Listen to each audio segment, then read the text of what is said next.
This is Audible.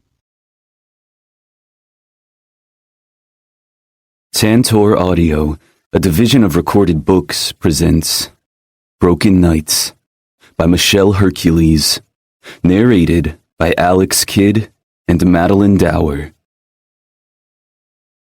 Prologue. Xavier. Saturn's Bay, 6.5 years ago. The club's grand opening was only a week away, but Xavier couldn't find an ounce of excitement or motivation. It was a miracle he had been able to keep the project rolling while his thoughts were consumed with worry over the disappearance of Paul's daughters, his nieces. If he could, he'd abandon everything and go in search of them. He actually did go to Hawk City as soon as he heard the awful news that his brother and sister-in-law had been brutally murdered by Neo-God's agents. But at the time, Daisy and Rosie had been staying with a distant relative. He should have known the arrangement was temporary. He should have intervened. But fear his enemies would find out about his connection to Paul kept him from getting involved. And now, guilt aided him. A gorgeous Fringe was performing on the brand new main stage, but Xavier saw nothing as he stared ahead with a closed fist covering his mouth. In his other hand, he nursed a glass of whiskey neat. His phone screen lit up a second before the device vibrated on the table, bringing Xavier back to the present. The call was from an unknown number, which prompted him to answer right away. Xavier speaking. "I've found them," said a female voice he hadn't heard in years. Jody Fallon was someone from Xavier's past he wished he could forget. She had only brought misery to his family, and he was convinced Paul's death was somehow linked to the woman. He hadn't asked for her help, so the fact that she knew who he was looking for made his entire frame tense. "I didn't realize you were looking," he replied. "Of course I was searching for them. They're Will's nieces, too." "Don't you dare speak his name," he hissed through clenched teeth. "You're never going to forgive me, are you?" "No." Xavier heard a heavy sigh on the other end of the line, but that didn't change how he felt. Jody got his older brother Will killed, then married the idol responsible for his death. "Hate me all you want, but don't let your feelings get in the way of saving your nieces." He stood suddenly and made a beeline to his office at the back of the club. This was not a conversation he should have out in the open. "I'm not. Give me a second." Once the door was safely locked, he continued. "Go on. Where are they?" "Chatterton. A few days ago they slept in a homeless shelter, but they haven't returned. My contacts believe they're living in an abandoned train station downtown." Xavier's hand curled into a fist, and then his entire body seemed to freeze. The rage he had carried deep in his gut his entire life threatened to burst through. "They're living on the streets?" His voice was low, and it cracked at the end. "I'm afraid so, Xavier," Jody replied. He had mastered controlling his emotions a long time ago, but today he was having a hard time keeping them concealed. Daisy and Rosie were the only family he had left. He was born south of the border and forced to grow up fast when his parents ditched him at an orphanage at the age of 5. He ran away from the nightmarish place as soon as he could, coming to the country by hiding in the trunk of John Rodale's car. When the Norm found him, instead of calling the police, he gave Xavier a place to stay, and then, much to Xavier's surprise, the man adopted him later. And now Xavier was repaying that act of selfless love by letting his own nieces fend for themselves in a dangerous city. "I know you don't trust me, but I can get them to a safe location," she continued. "No, absolutely not. You're already too involved. I don't want to sick your despicable husband on the girls." "I've been careful. Jonathan knows nothing," she gritted out. "Like he knew nothing about Paul?" "Paul got killed because he had a big mouth. I tried to warn him, but he wouldn't listen to me." Just stay away from them, Jody. I mean it. As you wish. She then told him the address, which Xavier jotted down in illegible scribbles on the first piece of paper he could find, the back of an envelope. He was just about to fold the note and stick it into his breast pocket when a knock came at the door. "Come in."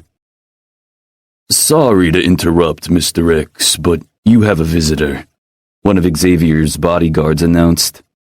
"I don't have time for visits, Leonardo. I'm heading out." The burly bodyguard was shoved to the side, and a tall, blond man entered his office, commanding Xavier's attention immediately. Apprehension took hold of Xavier, and at once he projected his powers to the max. He was only a level 6 Fringe, but thanks to his abilities as a morph, he could pretend to be a level 10 idol, and Xavier needed to appear stronger than he was, for standing before him was not only a level 15 idol, but also one of the leaders of the Knights, a clandestine organization committed to protecting fringes and norms from the oppressive hand of the idol race. Leonardo made to remove Gunther Silverstone by force, but Xavier lifted his hand to halt him. "It's fine, Leo. You can go now." Silently, he nodded before shutting the door. Silverstone remained where he stood, watching Xavier with dispassionate curiosity. Xavier sat down, getting comfortable in his chair. It was all a show.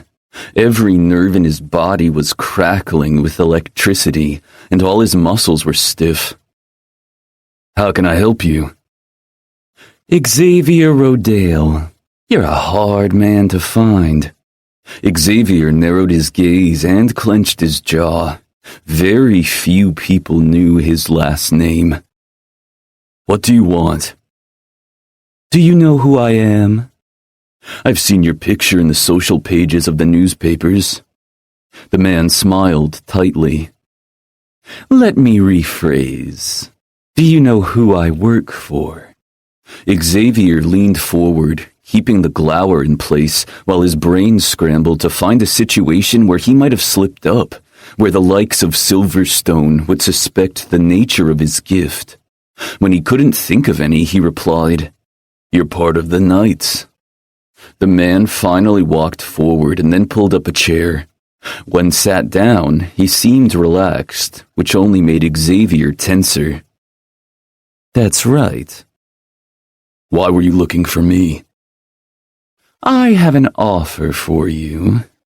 "I'm not interested. I have no desire to get embroiled in your illicit activities." Xavier began to stand up, ready to escort the arrogant idol out of his office. "Really? I thought you would be more sympathetic to our cause, after we prevented the neo-gods from murdering your nieces in cold blood." At once, Xavier froze. He thought he had been careful, but apparently not, since Silverstone knew about Daisy and Rosie. He sat back down, feeling leery and on edge. He had to be careful about his next words. "What do you know about them?" "We know their current location. As a matter of fact, we have been keeping tabs on their movements for a while." Son of a bitch, Xavier thought. "Why?" "Let's just say I have a vested interest in keeping them safe." Fury erupted from the pit of Xavier's belly. He had left his nieces alone in order to protect them, but it seemed his sacrifice had been in vain. Leaning forward, he slammed his open palms on his desk. "You stay the hell away from them." Silverstone narrowed his cunning eyes.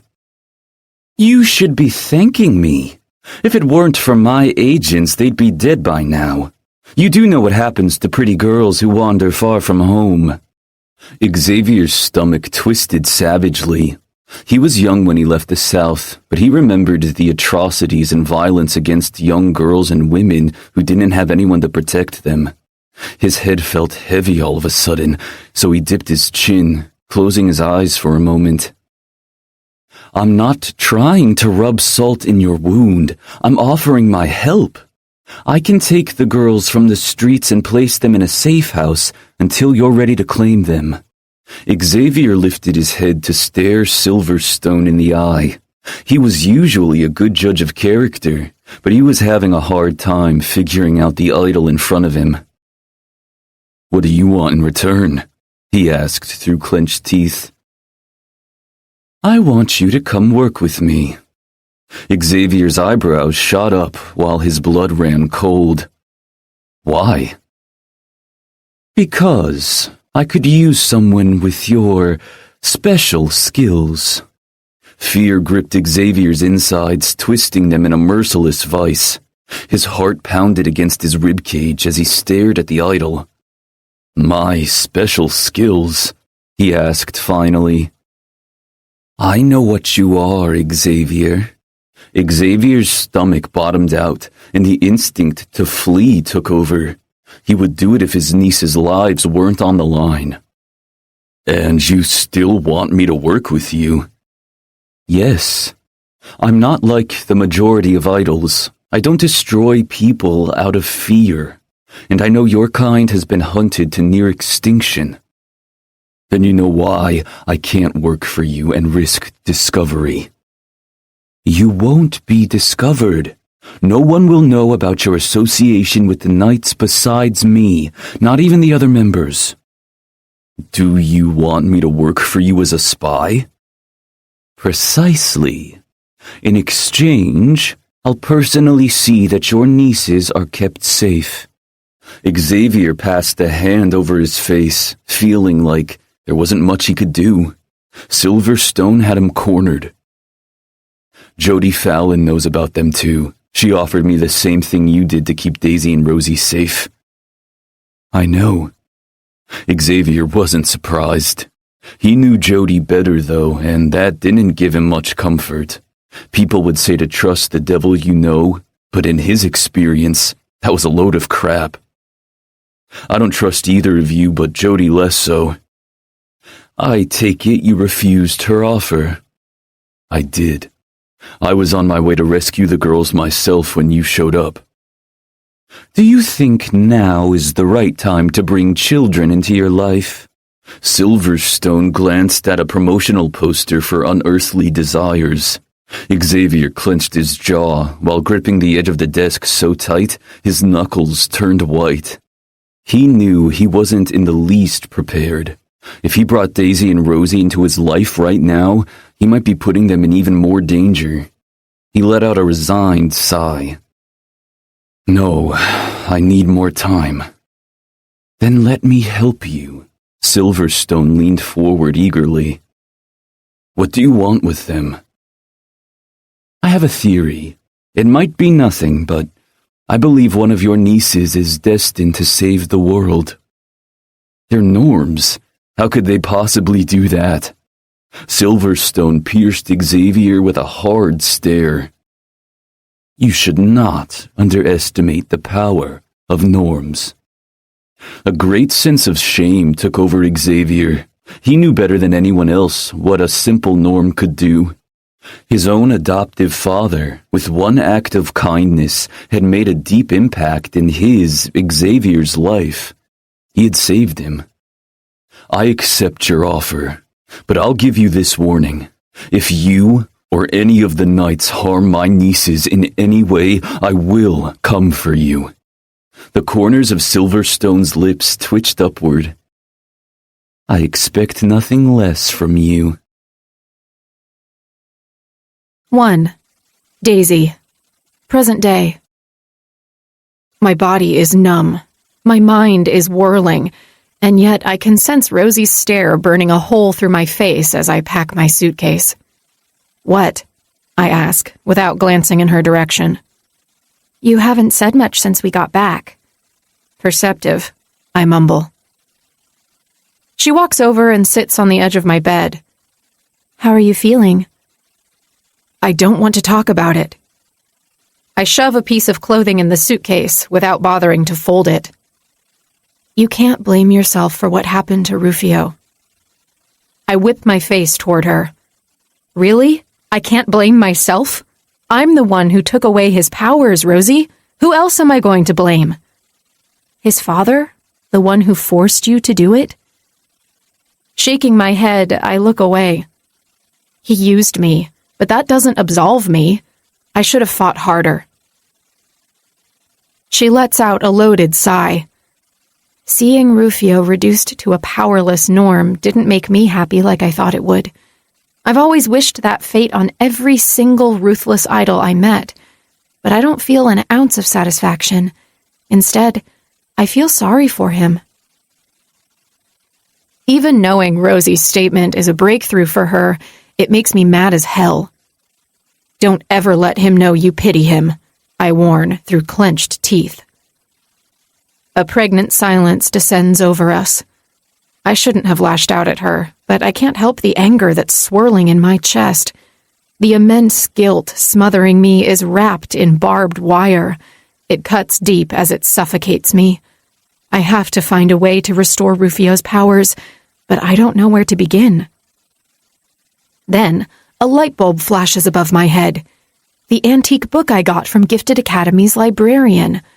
I never returned it to her. It's still in my dorm room. I'm not sure if it has the answer I'm looking for, but it's a start. My phone rings loudly, making my heart lurch inside of my chest.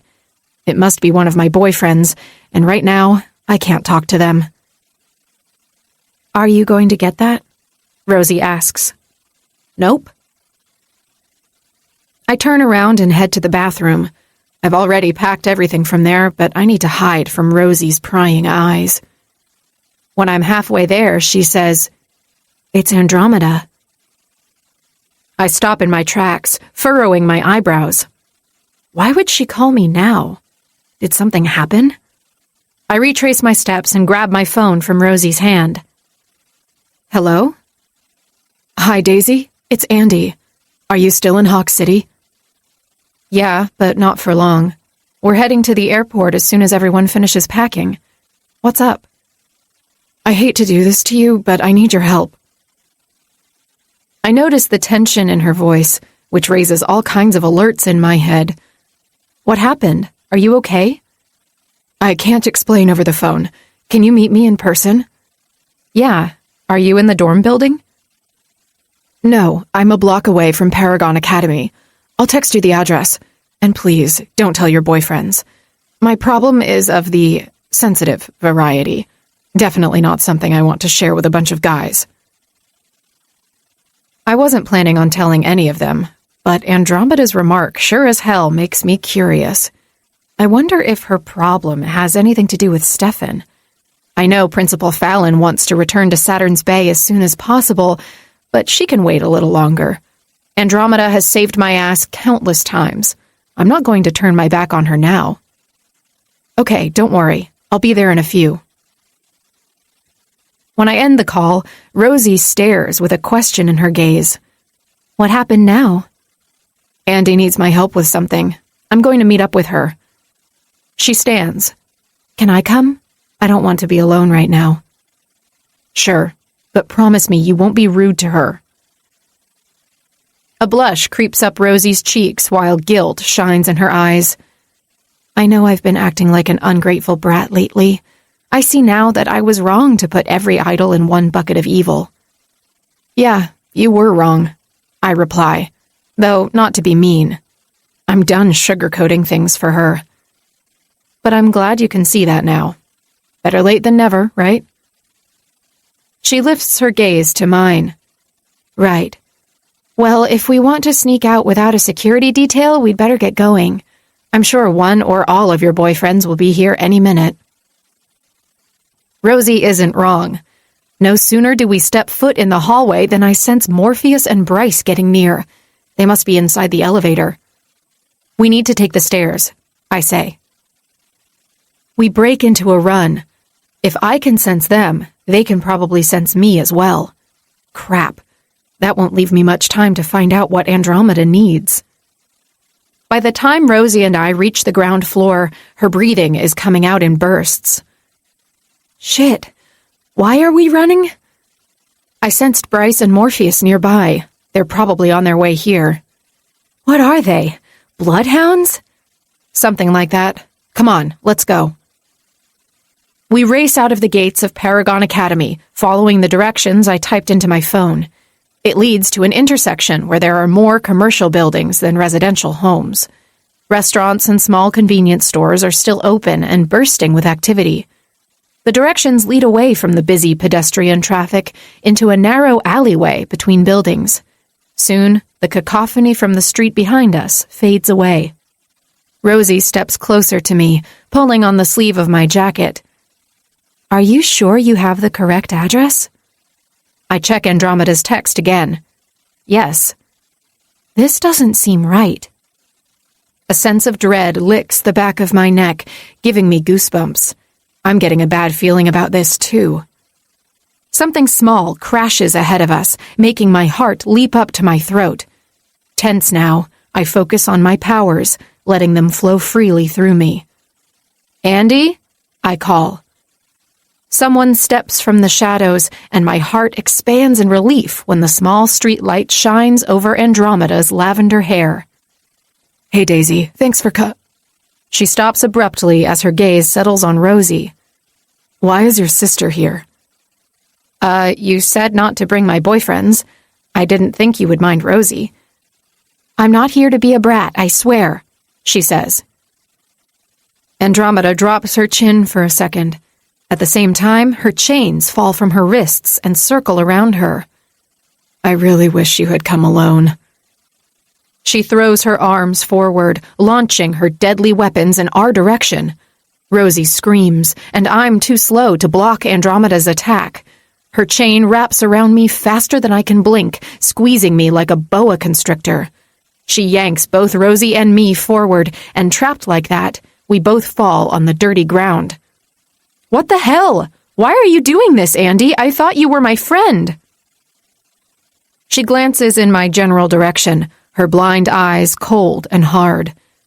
I'm sorry it has to be this way, Daisy, but I don't have a choice. I just wish you hadn't brought your sister with you. I struggle against my constraints, but it's futile. Shit. There's only one option. I have to use my Unmaker gift against her. I don't know why it hasn't been triggered yet. I haven't learned to control it, after all.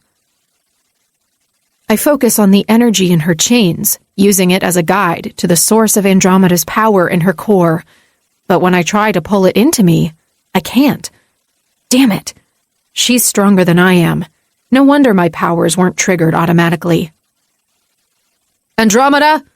A male voice yells from behind us. Let them go at once. Walk away, Soren. This doesn't concern you. A gust of wind flies by me, colliding with Andromeda a second later. Her chains slacken right before they release Rosie and me. Quickly, I jump back to my feet and reach for Rosie. Andromeda is distracted now by Soren, so that's our chance to run away. But I can't leave him. Go, Rosie. Run back to the school and get the guys. What about you? I have to help Soren. Rosie races toward the end of the alley, and I whirl around, trying to find an opening. Soren is moving so fast that he's nothing but a blur. The same can be said of Andromeda's chains. They're like golden flashes of light. If I can't take away her powers, I have to try to slow her down. I stretch my right arm, palm facing forward, and will Andromeda to stop moving. The air ripples in front of me, and a moment later, Andromeda's movements become sluggish. She glances at me in slow motion, her long hair whipping in front of her face. Soren, who is unaffected by my slow-motion trick, takes the opportunity to shoot her in the neck with a tranquilizer. Seconds tick by. All I can hear is the sound of my heart racing. Finally, her eyes roll back in their sockets, and she collapses, unconscious. Breathing heavily, Soren spares a fleeting glance at Andromeda's crumpled form on the ground before he turns to me. Are you all right? Yes. I can't believe she attacked me. I walk over. Do you think she was somehow forced or brainwashed to turn against me? Soren opens his mouth to reply, but his attention switches to a commotion behind me. My boyfriends are here. Daisy, are you okay? Bryce pulls me into his arms, crushing me against his chest. I'm fine. What happened to Andromeda? Morpheus asks. She turned against me. I don't know why. I do, Soren replies. She's a Neo-God spy. What? We all ask in unison. The sound of tires screeching nearby draws our attention to the main street. A black SUV has parked at the mouth of the alley, blocking the way. Mr. Silverstone exits the vehicle, sporting a grim expression on his face. I expected to see Stefan with his father, but it seems the man came alone. Rufio stops next to me, but leaves enough space between us that it feels like a chasm. His eyes remain trained on Andromeda when he says, "If she's a Neo-God spy, she's not working for my father." At once, the Silverstones turn to him. "How do you know?" Soren asks through a frown. "The man is too arrogant. He'd never, ever recruit an idol with a disability, no matter how powerful they were, which means she must be working for someone else." "That's something we have yet to confirm," Mr. Silverstone replies. "Soren, would you take the girl to the car?" "Where are you taking her?" I ask. "Don't worry about Andromeda. She's our problem now." Morpheus steps into Soren's path. "Hold on." He lifts her limp right arm and, through slits, inspects her hand. "What are you doing?" Soren asks. "I sensed something peculiar." Mr. Silverstone steps closer. "What, son?" "The mark of a demigod." "You've got to be kidding me," Rufio blurts out, stepping away from us. My body angles to follow him, but I catch myself. I don't dare approach him, even if it's to offer comfort. "So, not the island god?" Phoenix pipes up, wide-eyed. "Island god?" Soren raises an eyebrow. "What are you talking about?" "Don't mind Phoenix," Bryce replies, frowning at his friend. Morpheus releases Andromeda's hand and then glances at Mr. Silverstone. "I'd like to be present when you interrogate her." He jerks his head back. "I don't think that why. I must insist." Morpheus's shadows make an appearance, circling only around his wrists, but no one with a pulse can miss the threatening aura that surrounds him now. "If you're staying, shouldn't we all?" I ask. "No, we have to get back to Saturn's Bay ASAP," Bryce replies. Rufio has his back to us, and since he remains quiet, I don't know what his thoughts are on the matter. "Bryce is right, Daisy." Morpheus looks at me. "You should return. I'll get back home as soon as I can." He leans closer and then kisses me on the cheek. My face becomes hot in an instant, but I try my best to keep my reaction from showing. I watch them go without saying another word. My heart is wound tight again. Andromeda's betrayal was a blow, but I suspect there's more to the story than meets the eye. I hope Morpheus is able to uncover the truth. "Damn, I can't believe we didn't suspect anything," Phoenix mutters. "Did you guys notice Stefan's absence?" Rufio finally speaks. "Don't you think that was odd?" "Totally," Phoenix nods. "Yes, it was strange, but discussing the matter in a dark alley is not going to help us." Bryce turns to me. "Come on, Daisy. Let's head back. I've had enough of Hawk City." 2. Morpheus. The atmosphere inside the car couldn't be tenser if it tried. I'm riding shotgun, and Soren is in the back seat with Andromeda. We've been on the road for about 5 minutes, and no one has said a word. I'm usually the quiet one, but I can't keep my mouth shut any longer. "How long have you known she was a spy?" I ask. Mr. Silverstone's grip on the steering wheel tightens, matching the hard clench of his jaw. "We should wait until we arrive at a secure location to talk about this." "Are you afraid your own car is bugged?" "I'm not taking any chances." "Where's Stefan? I'm surprised he didn't come on this tag and bag mission." My son is not dealing well with the truth about the girl. He'll come around. Of course. It was obvious there was something going on between Stefan and Andromeda. If they were involved romantically, Stefan would take the blow the hardest.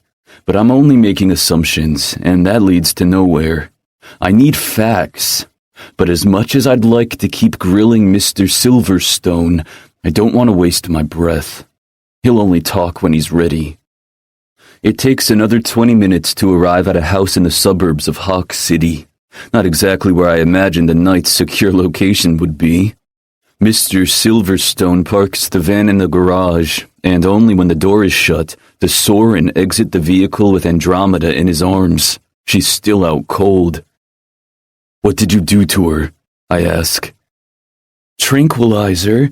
The effect should wear off soon, Soren replies. I follow them inside the house and quickly realize this is not a secret hideout. This is Mr. Silverstone's home. I thought we were taking her to a secure location, I say. This is it. Our headquarters in the city has been compromised. Mr. Silverstone replies. Compromised how? We had a mole. Soren takes Andromeda to a large room I can only assume is his father's office. He lays her on the leather couch and then pulls up a chair in front of the desk. You're not going to detain her? She's a spy. Mr. Silverstone walks around the desk and takes a seat as well, looking mighty casual about the whole deal. Something isn't right here. What the hell is going on? I ask. Relax, kid, and take a seat. Mr. Silverstone points at the vacant chair next to Soren's. No, I won't fucking relax. Andromeda ambushed Daisy in a dark alley. I need answers. I sense the darkness uncoiling in the pit of my stomach, churning as it gains strength. I have better control of my powers now, but it's still linked to my emotions. Calmly, Mr. Silverstone links his hands together, leaning forward as he rests his forearms on the desk. Fine. It was all a ruse. What do you mean? Is she a spy for the Neo-Gods or not? I glance briefly at Soren, who is staring at a random spot on the desk. His expression is somber, closed off. The fact that he's not tossing out cocky remarks as he usually does is troublesome. A few months ago, Andromeda came to me. She was recruited by the Neo-Gods when she was fairly young, duped into propaganda that's far from the truth.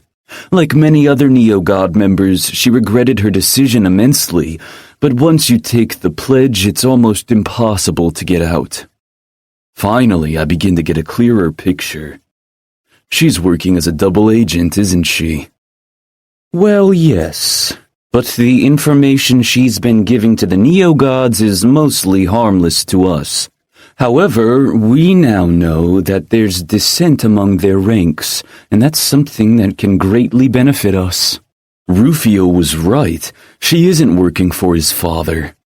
No, but it seems the son of a bitch who has her on a leash is far worse than that Kent asshole. Soren spits out. You said you felt something in the alley, Mr. Silverstone continues. You believe Andromeda was marked by a demigod? I swivel on my chair to glance at her. My gaze drops to her hand, but what I'm searching for can't be seen by the naked eye. The demigod signature is there, under her skin, almost dormant. Normally, I shouldn't be able to sense it. Like, I couldn't sense the Mark Phoenix's disgrace of a father used to control him. Why can I sense Andromeda's when it's not even active? She stirs in her sleep, and her eyelids begin to tremble. Her eyebrows furrow, but she doesn't wake up. Instead, she begins to move restlessly on the couch, turning her head from side to side as if she's having a nightmare. What's happening to her? I ask. Mr. Silverstone stands and walks over to the couch. I don't know. Andromeda reaches for her right hand, letting out a screech of pain. The mark of the demigod flares up in an instant, becoming a hot beacon of energy to me. It's probably still invisible to everyone else, though. Her noises become louder and laced with agony. Mr. Silverstone drops next to her and tries to wake her up by shaking her gently. Soren jumps from the chair, body tense as he watches the scene unfold. A cloak of uneasiness has wrapped around him. I can sense it without even looking in his direction. I'm not sure why I can tune into the emotions in the room like that. It's never been one of my abilities, but I push those details to the background. The longer I watch Andromeda struggle, the surer I am that I know the identity of the demigod who marked her. His signature feels familiar somehow. Move aside, I say as I walk over to the couch. Mr. Silverstone glances at me with eyes that are rounder than before. His surprise is obvious, but at least he doesn't offer resistance and moves away from the girl. I take his spot, crouching as well, and then grab Andromeda's hand. I'm not surprised that her skin is burning up. My guess is that's exactly what she must be feeling right now, like her hand is on fire. I close my eyes, blocking out all external sounds so I can focus on the energy emanating from her mark. I sense the will of the mark's creator, strong and malicious.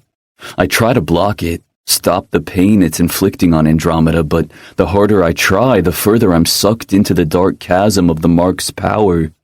I can't let it trap me in that void. I unleash my shadows, letting them envelop my body in a protective barrier. I sense the antagonizing energy diminish, but before it vanishes completely, I hear the sound of wicked laughter in my head. It makes my skin crawl. I'm still holding Andromeda's hand when the laughter ceases, but a voice speaks in my mind. "Hello, brother." My eyes fly open, and I let go of Andromeda's hand. Immediately, bile pools in my mouth while my stomach clenches painfully. I drop onto my ass, breathing hard as I try to grapple with what just happened. "Are you okay, dude?" Soren asks. I don't answer right away, and while I attempt to recover my voice, Andromeda opens her eyes and glances at me. Her eyes are unseeing, and yet I can still feel the weight of her stare. "You stopped him," she whispers. I'm not sure what I did. "Stopped who?" Soren looks from me to her.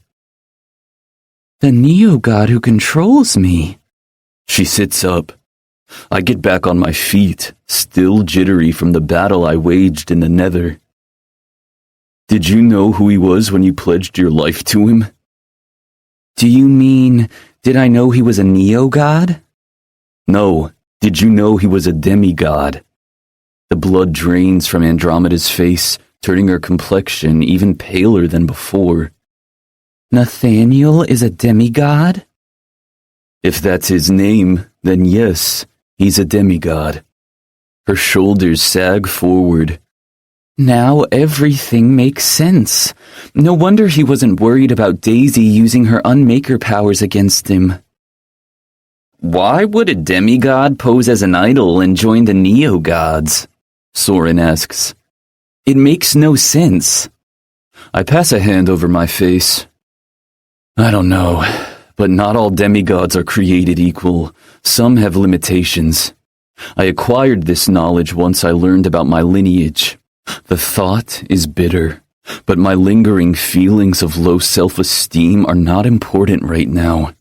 What the demigod said is, he called me brother, and I don't know what to make of that statement. He can't be a lost sibling, which only leads to one conclusion. He was messing with my head. But to what purpose?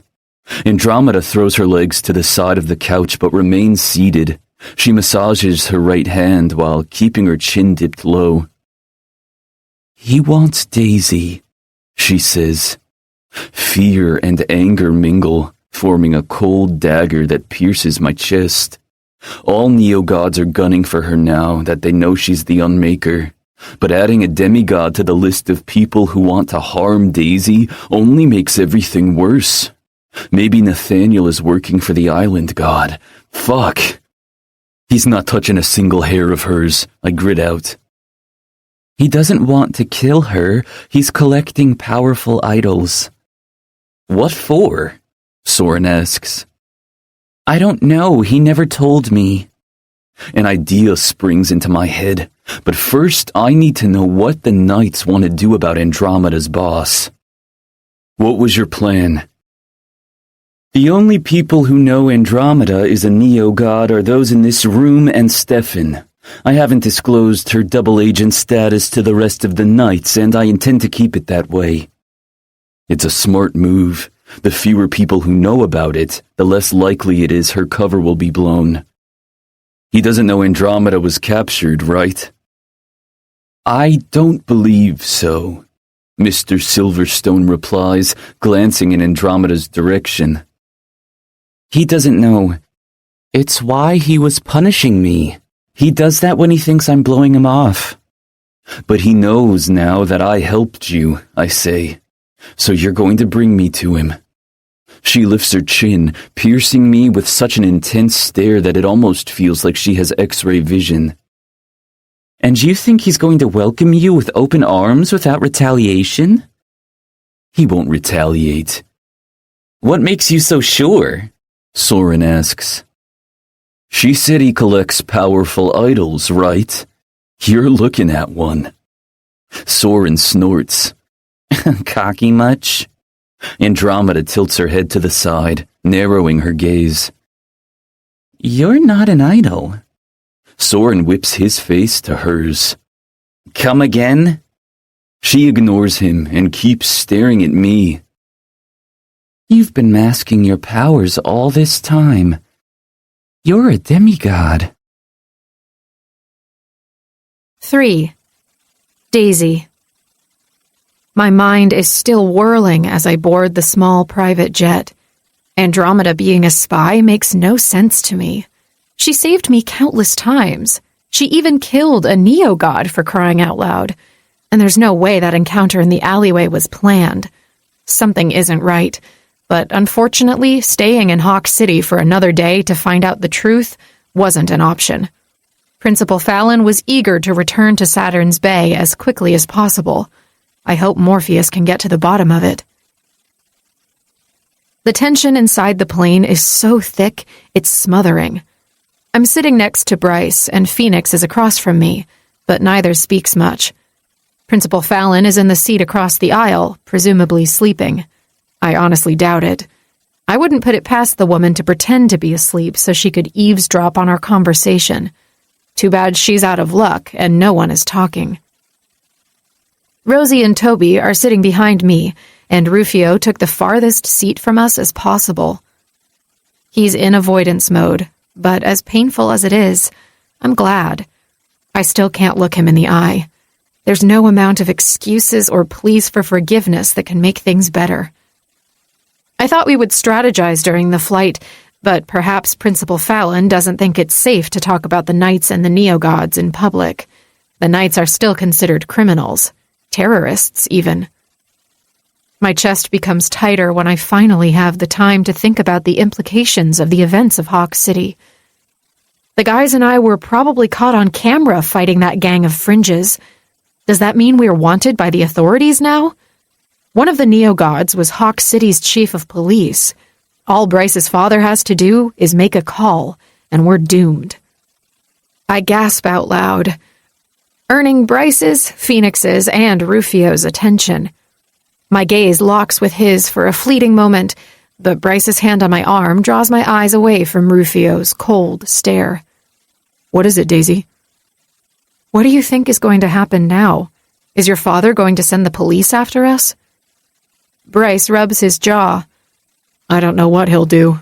I think we should lie low for a while and wait for him to make the first move. No, we're not hiding. Principal Fallon chimes in. I knew she wasn't asleep. What do you propose we do? Return to Gifted Academy as if everything were normal? Rufio asks angrily. Yes, that's precisely what we should do right now. Going into hiding will set us back months. Staying visible will force your father to show his hand sooner. You mean use Daisy as bait? Phoenix retorts angrily. I'm not afraid of him, I say. Bryce squeezes my hand. We know you aren't, but he already managed to capture you once. We can't be too careful. He's not going to catch me unguarded again. Rufio stands suddenly and pierces me with his intense blue eyes. As long as you have weaklings attached to you, you'll always be in danger. What's that supposed to mean? I frown, not liking his insinuation. He's talking about me, Rosie pipes up. If Toby and I hadn't been captured, then you wouldn't have been put in that situation. That's bullshit, Rosie, I yell, frustrated. Rosie stands from her seat as well and walks to mine. It's not bullshit, and you know it. And now you have another weak link. Me, Rufio deadpans. Twist the dagger in my chest harder, why don't you? Bryce could always try to turn Rosie into an idol, Phoenix shrugs. Rosie's green eyes widen. Over my dead body? I guess someone still hates us. He chuckles. She crosses her arms and pouts. I don't hate all idols anymore, but that doesn't mean I want to become one. The airplane hits a pocket of turbulence, which forces everyone to return to their seats. But the atmosphere around us is still permeated with the heaviness of spoken and unspoken words. I don't know what to make of Rufio's statement. Was he trying to break up with me? My eyes burn just thinking about it. I love him with all my heart. I can't bear to think that he'd want to leave me, but at the same time, I wouldn't blame him if he did. I took away his powers, after all. The plane shakes again, more violently than before. My heart leaps up to my throat as my pulse quickens. I clutch the armrests in a vice hold and try not to let the panic set in. But when the plane drops suddenly, Rosie and I scream. It's okay, Daisy. It's just a patch of bad weather. Phoenix tries to reassure me with a smile. It would have worked if there weren't another drop, followed by more shaking. What the hell is going on? Principal Fallon pulls up the window shade just in time for us to see lightning strike the sky, revealing a cluster of angry clouds quickly approaching our small plane. Oh my God, Rosie whimpers behind me. The pilot says something over the speakers, but I barely make out his words over the loud pounding in my ears. We're all looking out the windows now, and with each new strike of lightning, the plane seems to shake harder. The sky was supposed to be clear all the way to Saturn's Bay. This isn't a normal storm, Principal Fallon mutters. It's not. It's the island god, Bryce declares. A loud boom outside draws another scream from me. I hear Rosie whimper, and then Toby tries to calm her down. I wish I could tell her everything will be okay, but I'm gripped by terror too. This is my second time flying, but I've seen plenty of plane crash movies. If this small jet gets hit by a lightning bolt, it's game over for us. There's no amount of idle power that can save us. The nose of the plane dips suddenly at a perilous angle. The pilot shouts something over the speakers. Maybe he's telling us we're going down. I don't know, because I'm screaming. Daisy! Daisy! Bryce shakes me, turning me around. I need you to calm down. I can't, I sob through my tears. Leave her alone, Bryce. Can't you see she's in distress? Rufio yells from his seat. I can't have her lose her mind now. We all need to work together if we want to keep this plane from crashing. Bryce is right, Principal Fallon chimes in. I'll focus on the wind, but I need Daisy to slow down our descent. Can you do that? I don't know. Phoenix leans forward and grabs my hands. You can do it, babe. I have faith in you. His eyes are shining with intensity. It's not until I feel the panic release its grip in my heart that I realize Phoenix used his gift to help me. I'm calmer, but not calm. However, now I can concentrate on my power and attempt to make time move slower around the plane. The loud whizzing noise begins to fade, and the sense that we're plunging to our deaths lessens. My erratic breathing returns to normal, but too soon. The noise of the propellers stops, and the lights in the cabin flicker until they go out completely. What happened now? Rosie shrieks. Son of a bitch. He's cut the plane's power off. Rufio grumbles in the darkness. That's your department, Bryce, Phoenix says. I'm on it. I avoid looking at him, afraid if I do, I'll lose focus and the plane will start to drop like a bomb again. But I feel Bryce's powers blaze next to me, and then I can see it when his body flares up like a supernova. A moment later, the engine restarts and the lights return. No one speaks for the longest time. I don't dare to pull my powers in, but I know if I keep the plane moving at snail pace, we'll never make it back to Saturn's Bay before we run out of fuel. Is he gone? I ask.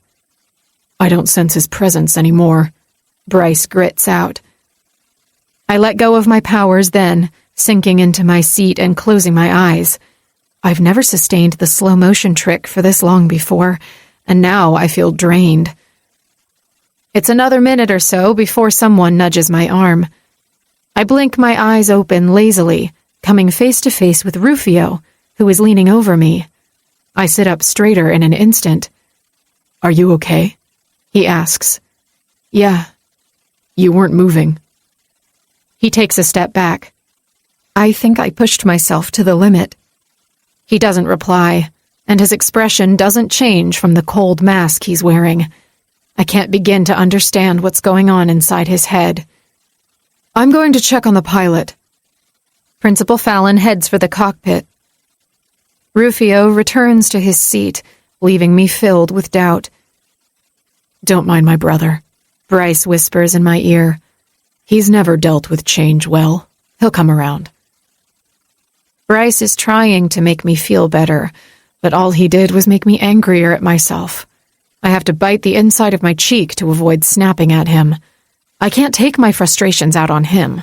It's not fair.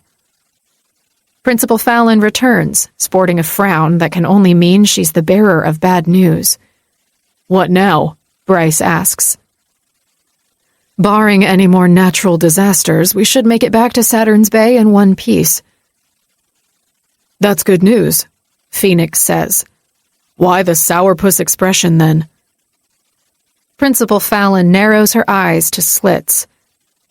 Now that the worst has passed, I'd like to know who the island god is and why he tried to take our plane down. 4. Daisy. When we finally land at the private airport in Saturn's Bay, my mind feels bruised and sore, as if my brain had been in a fighting ring the whole night. It wasn't only the ordeal of trying to keep the plane from crashing that made me feel so wretched. It was the exhaustion of witnessing Principal Fallon pressure and coerce her sons and Phoenix into talking about the island god. But no matter what tricks she used, they wouldn't tell her a thing. She exits the plane first, practically breathing fire from her nose. I stay back, choosing to deboard the plane last. But before I even get down the steps, I hear more shouting and arguing. For fuck's sake, what now? I hurry out and see the source of the woman's displeasure is my Uncle Xavier. He was in Hawk City with us, but chose not to catch the same flight as we did. So wrapped up in my problems, I didn't stop to consider his reasoning for not wanting to fly with us. I'm sure I'll find out now. Principal Fallon stops talking when Xavier's attention lands on me. How did you get here before we did? Rosie is the one who asks. I left a couple of hours earlier. I had arrangements to make. It was all for nothing, Xavier. Daisy is coming back to Gifted Academy with me. What is this all about? Rufio asks. Daisy and Rosie aren't safe at Gifted Academy. They never were, much less now that Daisy's identity as the Unmaker is unveiled. I'm taking them to a secret location, Xavier replies. That's absurd, Principal Fallon scoffs. We can't let the neo-gods force us into hiding.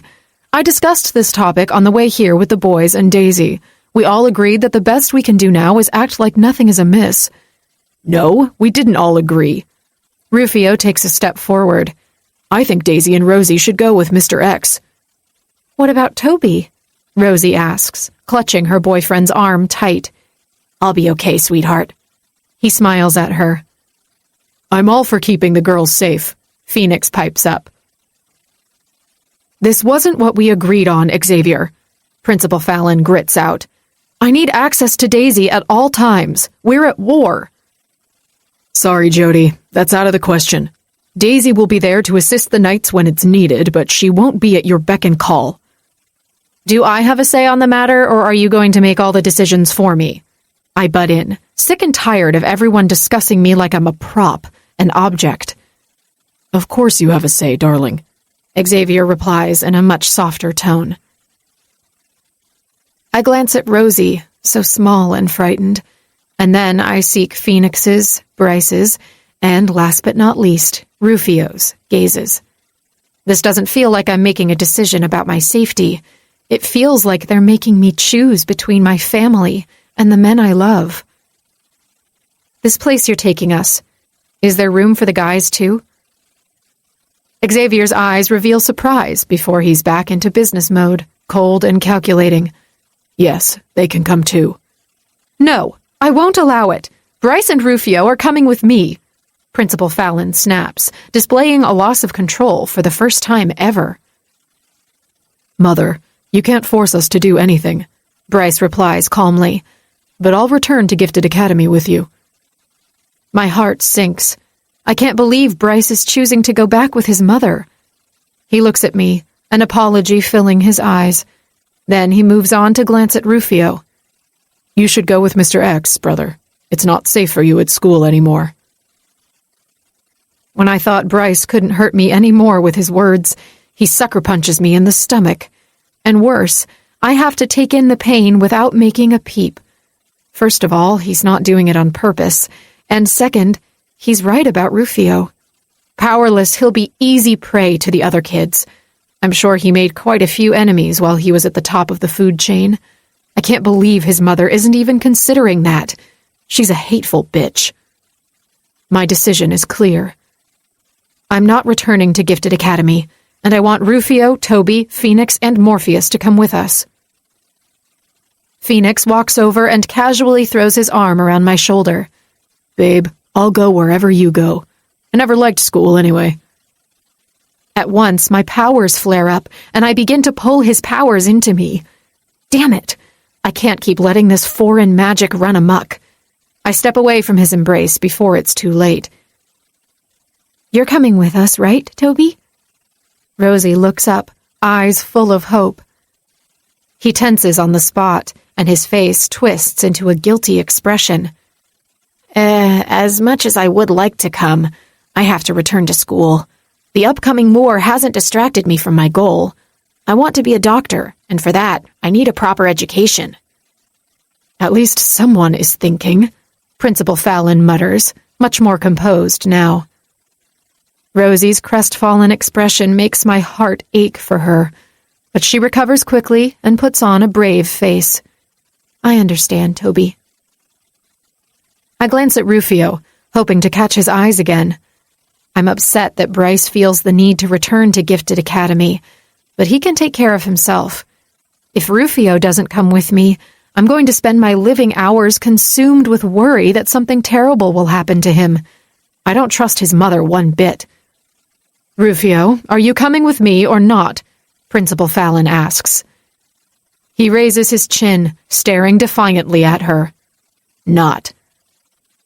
Her eyes seem to sparkle with rage, but the moment passes, and then she just stares at him with dispassionate boredom. Very well, I guess it's only Bryce and me then. She whirls around and heads for her car that's parked in the hangar. Bryce walks over and stops in front of me. He captures my face between his hands and leans down. Please don't be mad at me, my love. I know what I'm doing. I wish we didn't have to be apart. So much is changing and fast. The world is more dangerous than it was before. My eyes fill with tears, and I don't try to hide them. I know, but we can't let my mother loose like that. Someone has to stay close to monitor her movements. Bryce moves closer to my ear. She can't be trusted. My blood runs cold. It's one thing for me to suspect Principal Fallon has a hidden agenda, but for Bryce to feel the need to spy on her? That rings all kinds of alarm bells in my head. If she's not to be trusted, then why did Mr. Silverstone partner up with her? That you'll have to ask him. I don't know. He leans closer and kisses me, tenderly at first, but I throw my arms around his neck, rising on my tiptoes to deepen the kiss. I don't know when I'll see Bryce again, so I need to get my fill of him, of his love, to hold me over. My cheeks are wet when we break apart. He wipes my tears with his thumbs and whispers against my lips. I love you. I love you too, I reply in a choked voice. He steps back and then glances in Phoenix's direction. Don't let anything happen to her. You know I won't. On the way to his mother's car, Bryce stops next to Rufio and whispers something in his ear. I can't hear the words, but Rufio nods in response. While I was saying goodbye to Bryce, I missed Toby's departure. He's already by Principal Fallon's car. Rosie is a sobbing mess, hiccuping. I make a motion to go to her, but Rufio beats me to it. He squeezes her shoulder and says, He'll be fine. He's an idol now. Rosie nods and then wipes her runny nose with the sleeve of her jacket. The moment is surreal, which explains my dropped jaw. Come on, people. We've lingered here long enough. Xavier calls our attention. With sluggish steps and morose temperaments, we board his SUV. Rufio asks to ride shotgun, which feels like another jab against me. Rosie ends up sandwiched between Phoenix and me, since I can't be near him without sucking his powers. As soon as Morpheus returns from Hawk City, I'm resuming my training. This succubus deal can't go on for much longer. Where exactly are we going? I ask Xavier. You'll see when we get there. You're not going to make us wear blindfolds, are you? Rufio asks. No. Why would I do that? My father made us wear blindfolds when he took us to his neo-god's lair. We've established that your father is a major asshole. Please don't put me in the same league as him. I think we all got the short stick when it came to parents. Phoenix mutters, reminding me that he may pretend everything is fine, but one can't simply erase years of trauma and torture in a few weeks. I wish I could grab his hand, offer some kind of comfort, but all I can do for now is keep my distance and pray I don't end up unmaking him, too. 5. Morpheus. I laugh without humor. You must still be under the effects of the tranquilizer. I'm not a demigod. My father was. Andromeda twists her face into a scowl. I know you're not lying, but you're wrong. Soren and his father are both gawking at me with renewed interest, which only serves to grate on my nerves. Quit staring. I'm not a demigod. Don't you think I'd know if I were one? It depends.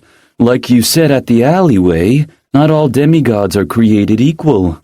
It seems you were talking from experience, Mr. Silverstone replies. I wasn't. I pull my hair back, yanking at the strands. The gods left this world many centuries ago. There's no chance one came back to sleep with my mother. Are you sure your mother is your mother? Soren asks. Without a second thought, I raise my arm, sending a dose of terror his way. He clutches his chest while his eyes bug out. Darkness swirls in my core, growing exponentially with my anger. I'm not sure how long I'd keep torturing the guy if it weren't for Andromeda's chain wrapping around my wrist and yanking back. Soren lets out a gasp, leaning his hands on his knees. What the fuck? Don't ever talk about my mother, I grit out. He didn't mean it as an insult, dumbass. Andromeda removes her chains from around my arms, but doesn't stand from the couch. How do you know what he meant or not? I spit back. It was an honest question, Soren pipes up. Maybe your parents adopted you. As quick as it came, my anger deflates. I rub my face, glancing at a random point on the far wall. I'm not adopted, I look like my mother, and I heard my parents arguing about my conception. My mother wanted an idol child so badly that she cheated on my father.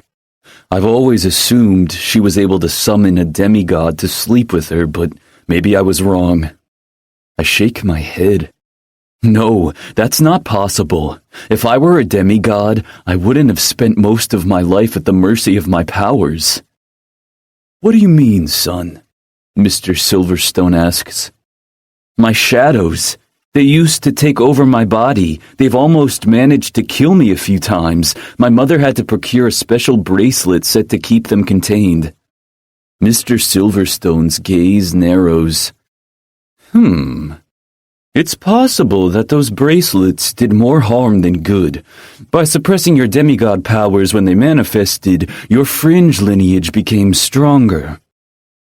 How did you finally learn to control them? Andromeda asks. Daisy destroyed my bracelets by accident, then I had to learn or die. The conversation ceases for a moment. There's been a lot of new information to process. I'm reeling from the possibility that I might be a demigod. If it's true, then I could maybe defeat the island god and free us all from the stupid promise we made him. Andromeda hisses, breaking the silence. She's clutching her right hand, bending forward. Fuck, he's back again. What can we do? Mr. Silverstone takes a step forward, watching her as if he truly cares about her well-being. Nothing.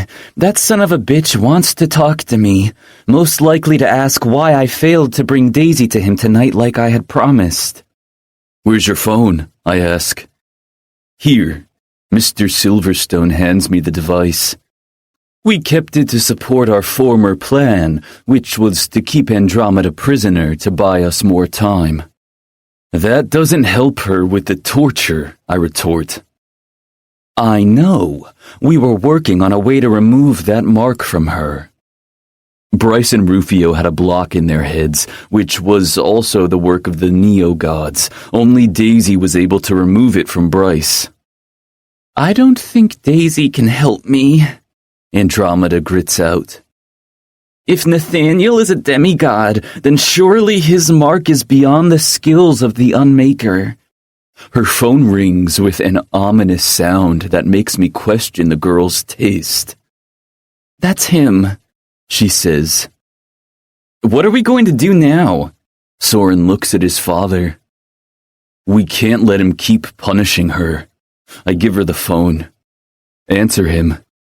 She presses the screen, silencing the abhorrent noise. What do you want now? She asks her jailer. Don't you what me? An angry voice retorts loud enough that we can all hear it. You were supposed to bring me the Unmaker. That should have been an easy task for you. Daisy didn't come alone. I had to fight all her boyfriends at once. I almost didn't escape. Somehow, I have a hard time believing you. But you met someone else tonight, didn't you? Yes. She turns in my direction. He tried to help me. The Unmaker must be on her way back to Saturn's Bay already. We'll get her later. I want you to bring me your new friend. The small hairs on the back of my neck stand on end. Anticipation gives me a stomachache. This person, no matter how awful he is, might have answers about my heritage that I can't ignore. I sense the Silverstones change their demeanor as well. They're anxious for this encounter too, but for different reasons. I think I can arrange that. Where should I meet you? I'm having a small get-together at my house tonight. Bring him as your guest. Andromeda twists her expression into a glower. Are you kidding me? You're throwing a party? Well, I thought you would be bringing me a great prize, so I wanted to celebrate. I can't kick everyone out now. What would your parents say? Andromeda's face seems to drain of blood. Her eyebrows furrow in a stern line. Fine, I'll be there in half an hour. Oh, and dress accordingly, darling. You don't want to stick out more than you already do. The call goes silent, but Andromeda seems frozen in time. Why was Nathaniel talking about your parents? I cross my arms. She finally wakes from her stupor and sighs. He's a sneaky weasel. He tricked my father into becoming his business partner. It wasn't enough that he got me to pledge myself to his disgusting cause and put a torture device on me. He also had to bring my folks into the picture, for extra leverage. What are we supposed to do now? Let Andromeda go just like that? Soren turns to his father. Mr. Silverstone rubs his chin, staring hard in her direction. That wasn't the plan, but letting Andromeda return to the Neo-God's fold will work to our benefit. We need more information. What about him? He points at me. What now? I frown. The Neo-Gods know about your involvement with the Knights. You can't simply waltz into their domain as if you weren't the enemy. Don't worry about me. If Andromeda is right and I'm a demigod, I can handle whatever those motherfuckers throw at me. I'll keep Morpheus safe, Andromeda declares, amusing me to no end. I chuckle and immediately pick up on her irritation. What's so funny? You don't think I can protect you? I raise my hands, palm up. I believe you. I didn't mean to offend. Whatever. Let's get going. Nathaniel is not a patient man. If I don't arrive at his stupid party when I said I would, he's going to make my hand burn again. Fine. I can't linger in Hawk City for much longer anyway. I have to get back to Daisy. Andromeda bites her lower lip. On a scale of 1 to 10, how pissed off do you think she is at me right now? I don't think she's angry at you. Probably shocked. But once she learns the truth, it'll be fine. No. Under no circumstances are you to tell anyone else about Andromeda, Mr. Silverstone pipes up. I give him a droll stare. No offense, sir, but I'm not lying to my girlfriend or my friends. He opens his mouth to no doubt argue with me, but Andromeda butts in. I'm with Morpheus. Daisy is an ally. She needs to know I didn't betray her. Mr. Silverstone stares at the ceiling and lets out a heavy sigh. This is what I get for dealing with a bunch of teenagers. I fight the urge to roll my eyes, but Soren doesn't. Our gazes meet and some kind of understanding exchanges between us. I still think he's an ass, but maybe we can find a way to work together in peace. I glance at my casual clothes. I'm not changing to attend a Neo-God's party. Andromeda snorts. And you thought I was going to? 6. Rufio. Hollow. That's how I feel. I never understood what my powers meant until I was stripped of them.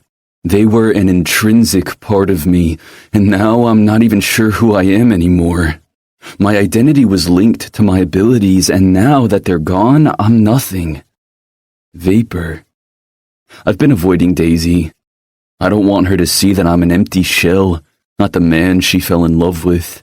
The old Rufio would hate her for what she did, vow revenge, but there's not a smidge of animosity in my heart toward her. The ugly feeling is reserved for the real villain in this story, my father and the other sycophants. It would have been easier if I had gone with my mother, but I can't bear to stay away from Daisy. Honestly, I don't know how Bryce was able to make that decision. He has his reasons, and I can't begrudge him for what was no doubt perceived by Daisy as a traitorous move. The place Mr. X brought us to was a beach house near Echo Cove. I questioned his choice.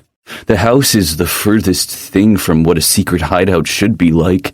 It's right smack in the middle of one of the busiest destinations in Saturn's Bay. Hiding in plain sight is Mr. X's strategy. Nonetheless, it's a comfortable house with plenty of rooms. I don't even have to bunk with Phoenix, something I was totally expecting.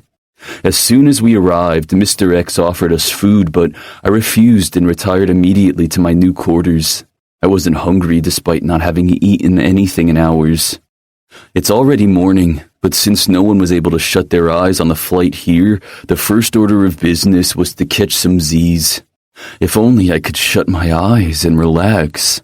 The queen-sized bed looks inviting enough, with its fluffy pillows and soft sheets, but I'm too restless to fall asleep.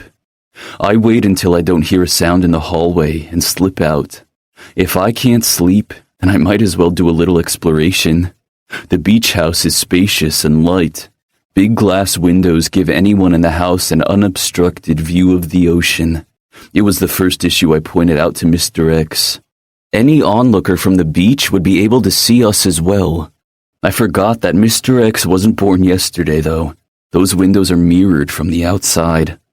I walk closer to them, losing track of time by just watching the waves crash against the turf and then slowly recede back.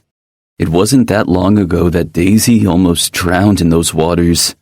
I was able to save her then, but if anything were to happen to her now, I'd be useless.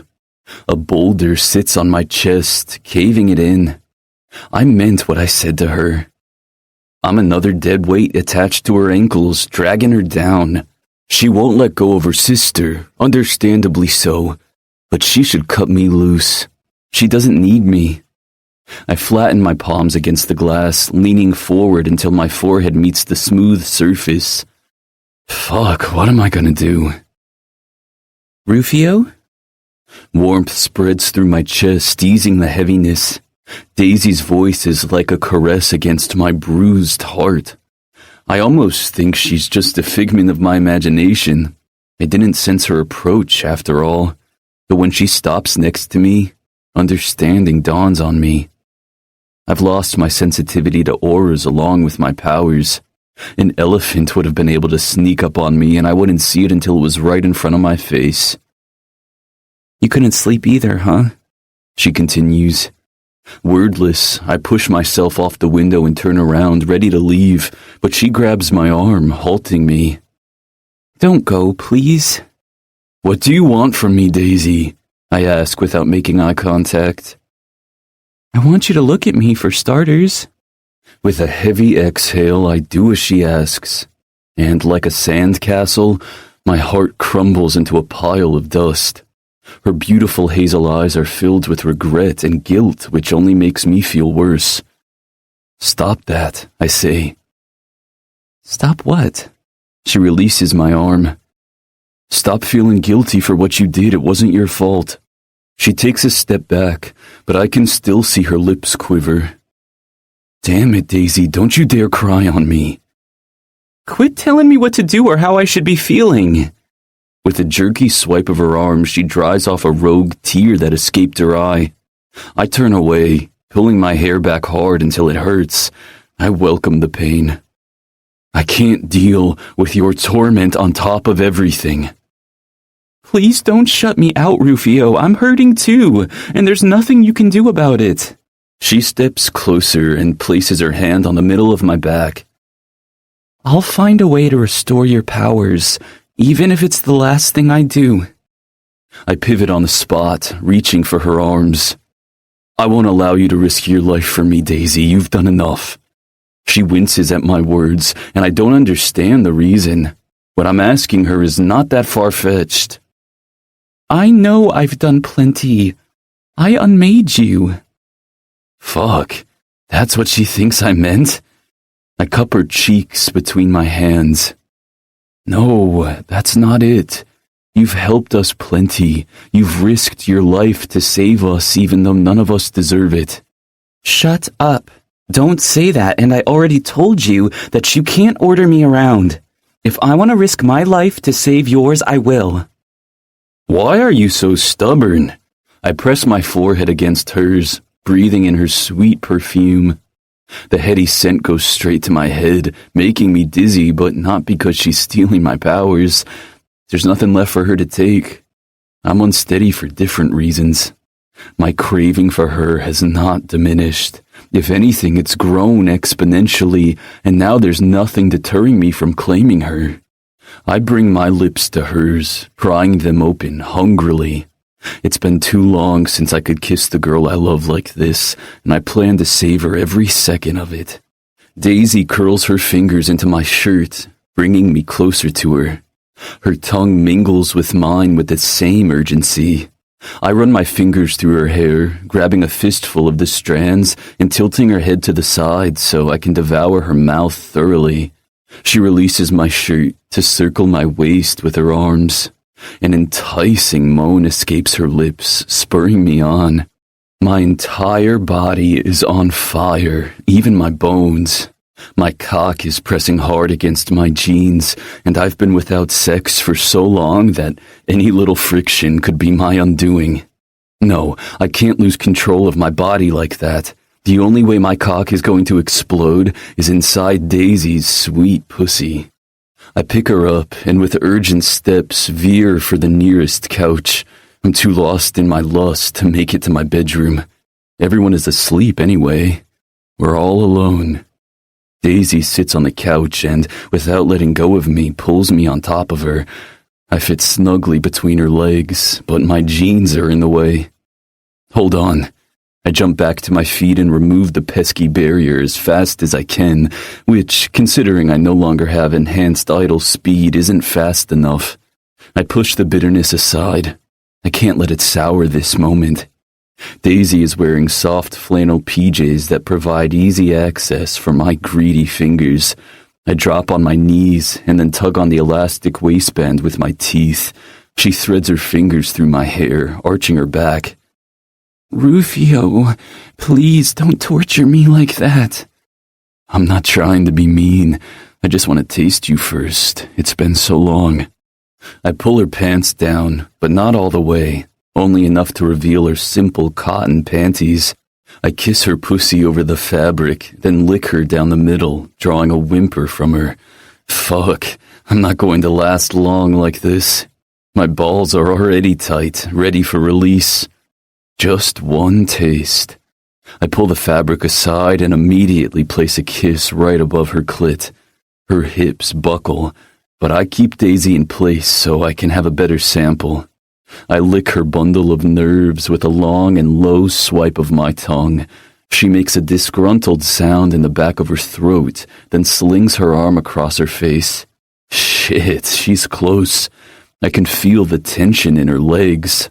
I can sense the small tremors that are already running through her body. I keep on pleasuring her, even at the risk that I might pull a kick-draw move. If it happens, I'm sure I'll recover fast. "Rufio, oh my God, I'm going to come." "Yes, you are, babe." I suck her clit into my mouth, lapping at her sensitive nub, which is exactly the nudge she needs to break apart under my tongue. Her cries are muffled by the pillow she placed over her head. Damn it, I wanted to see her face all flushed from pleasure. When her body becomes lax on the couch, I crawl back up until my face is level with hers. I yank away the pillow that's hiding her post-coital beauty and gaze down with a lazy smile on my lips. She stares back with hooded eyes, and then her mouth splits into a satisfied grin. Her cheeks are still a pretty pink color. "Hi," I drawl.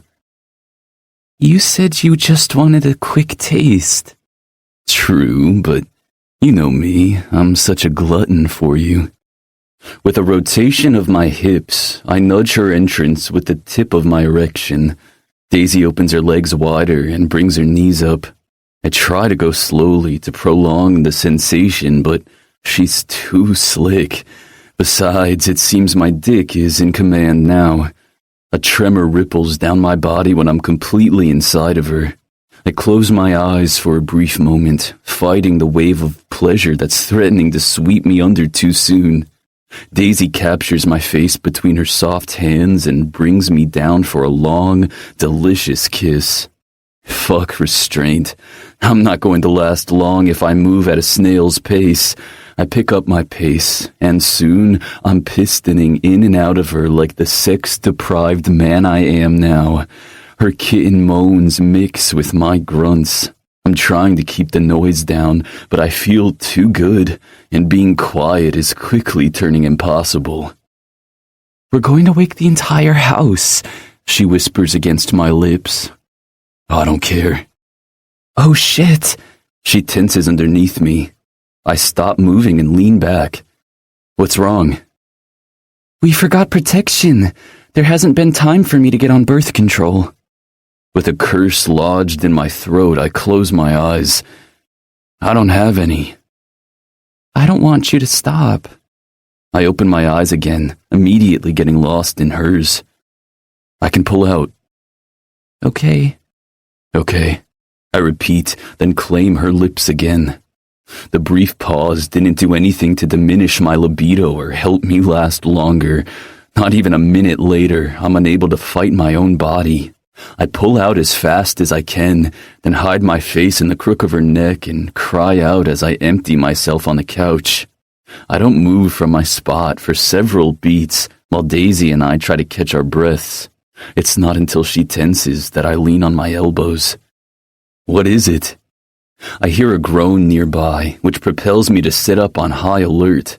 When I see who made the noise, I don't know if I should be embarrassed or fucking angry. Phoenix, Daisy hisses. Were you spying on us? He steps out from behind the column that did a half-assed job of hiding his large frame. He's only wearing a pair of sweatpants and his hands are crossed in front of his crotch. Son of a bitch. Were you jerking off in the shadows, you perv? I ask. He frowns, staring daggers through his eyes at me. I did not have voyeuristic intentions when I came to the kitchen to grab a glass of water. It's not my fault you two decided to get it on in the living room. You should be glad it was me who caught you and not Mr. X. Daisy puts her pants back on in a hurry, then fixes her pajamas shirt. Damn, I didn't even have a chance to play with her gorgeous tits. You should have made yourself known. She glowers at him and then scurries back to her room. Thanks a lot, asshole, I growl. Phoenix's eyebrows shoot to the heavens. Why are you mad at me? I'm the one who should be pissed. Oh yeah? Why is that? I shove my legs back into my jeans while keeping my glower in place. You just got the sweetest pussy on the planet when the best I can do right now is jerk off while I watch. At least you still got your powers. He winces and then pity quickly shines in his eyes. Damn it. I shouldn't have gone there. Don't look at me like that, I snap. What the hell is going on here? Mr. X walks into the living room sporting the mother of all glares. Nothing. Absolutely nothing. I head back to my room feeling worse than I did before I came out here. I'll have to clean the mess I left on the couch later. Hopefully no one will notice. Yeah, I got to be with Daisy and it was amazing, but making love to her didn't fill the hole in my chest. I don't think anything ever will. 7. Bryce.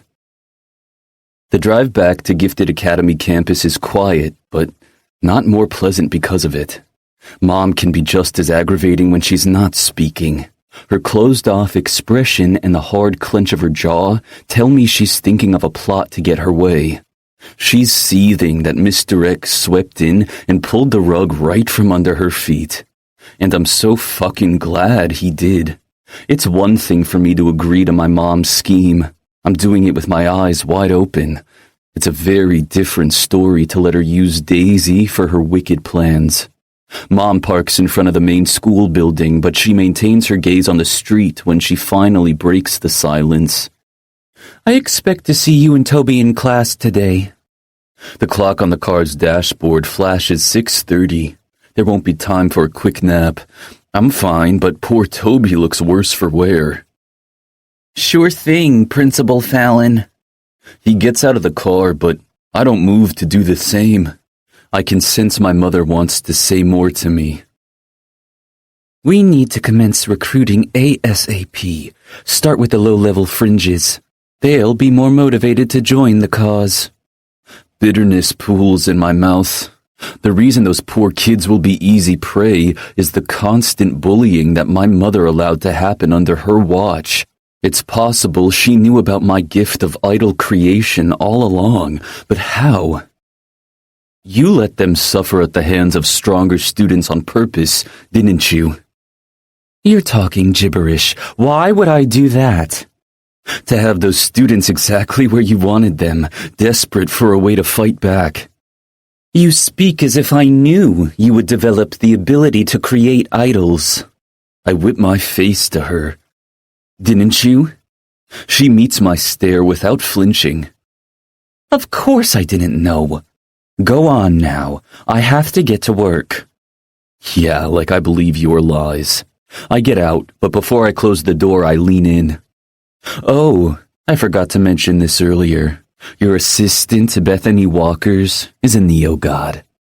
Mom's eyes grow rounder. How do you know? She had the same odd glint in her eyes as a neo-god woman I met in Hawk City, who disappeared in the crowd once the tide turned on her. The memory makes me bitter. Amanda was working for my father there. I wonder if she'll follow him here. By the time I get onto the curb and grab my bags, Toby is already halfway toward his dorm building, which is not the same as mine. I run to catch up to him, reaching the guy in seconds. He jumps back, startled. His head must have been stuck in the clouds if he didn't hear my approach. Shit, Bryce, you startled me. Sorry. I wanted to ask if you'd like to move in my apartment. Now that Rufio and Phoenix aren't returning to school, I have 2 spare bedrooms. What about Morpheus? Do you think he'll join us or choose to stay with Daisy? Honestly, I don't know. I'm sure that if he decides to return, he won't mind you moving in. Toby rubs the back of his neck, then glances away. Can I think about it? Damn, I didn't expect him to hesitate like that. I wonder if he's afraid of me or something. Yeah, of course, take your time. I guess I'll see you later then. As much as I'd like to brush off Toby's response as being of no consequence, I'm still annoyed by it when I reach my floor. The feeling changes to something completely different when I walk in front of Daisy's old dorm room. My heart squeezes so tightly in my chest that I can't breathe right for a moment. My steps falter, and then I completely freeze and stare at her door. The spell is broken when a door at the end of the corridor bangs shut. 3 seniors, all high-level idols, are walking toward me. They're all wearing their school uniforms, even though class won't start for another hour. I veer from my apartment, crossing paths with them. At first, I don't think they'll let me pass. They're projecting their powers to the max. I also can't miss their aggressive stance aimed at me. Is there a fucking problem? I ask, leveling up my powers too. I can play this game all day, suckers. No problem at all. Yet, one of them sneers. I laugh without humor. Seriously, after all these years attending the same school, now you decide to test your luck? Your days of supremacy are over, Norm lover, the second idol spits out. I curl my hands into fists, trying my best not to fall for their baiting. I could take these 3 bullies easily. They're powerful, but no match for me. I just don't want to deal with the aftermath, which will include more one-on-one time with my mother. I snort. Whatever. Using my telekinesis, I shove them out of my way as hard as I can. The idol who spoke last hits his shoulder against the wall and lets out a growl. Oh, goody. I triggered his gift, which is the ability to shift into some kind of beast. No wonder his nickname is Monster. You'll get what's coming for you as...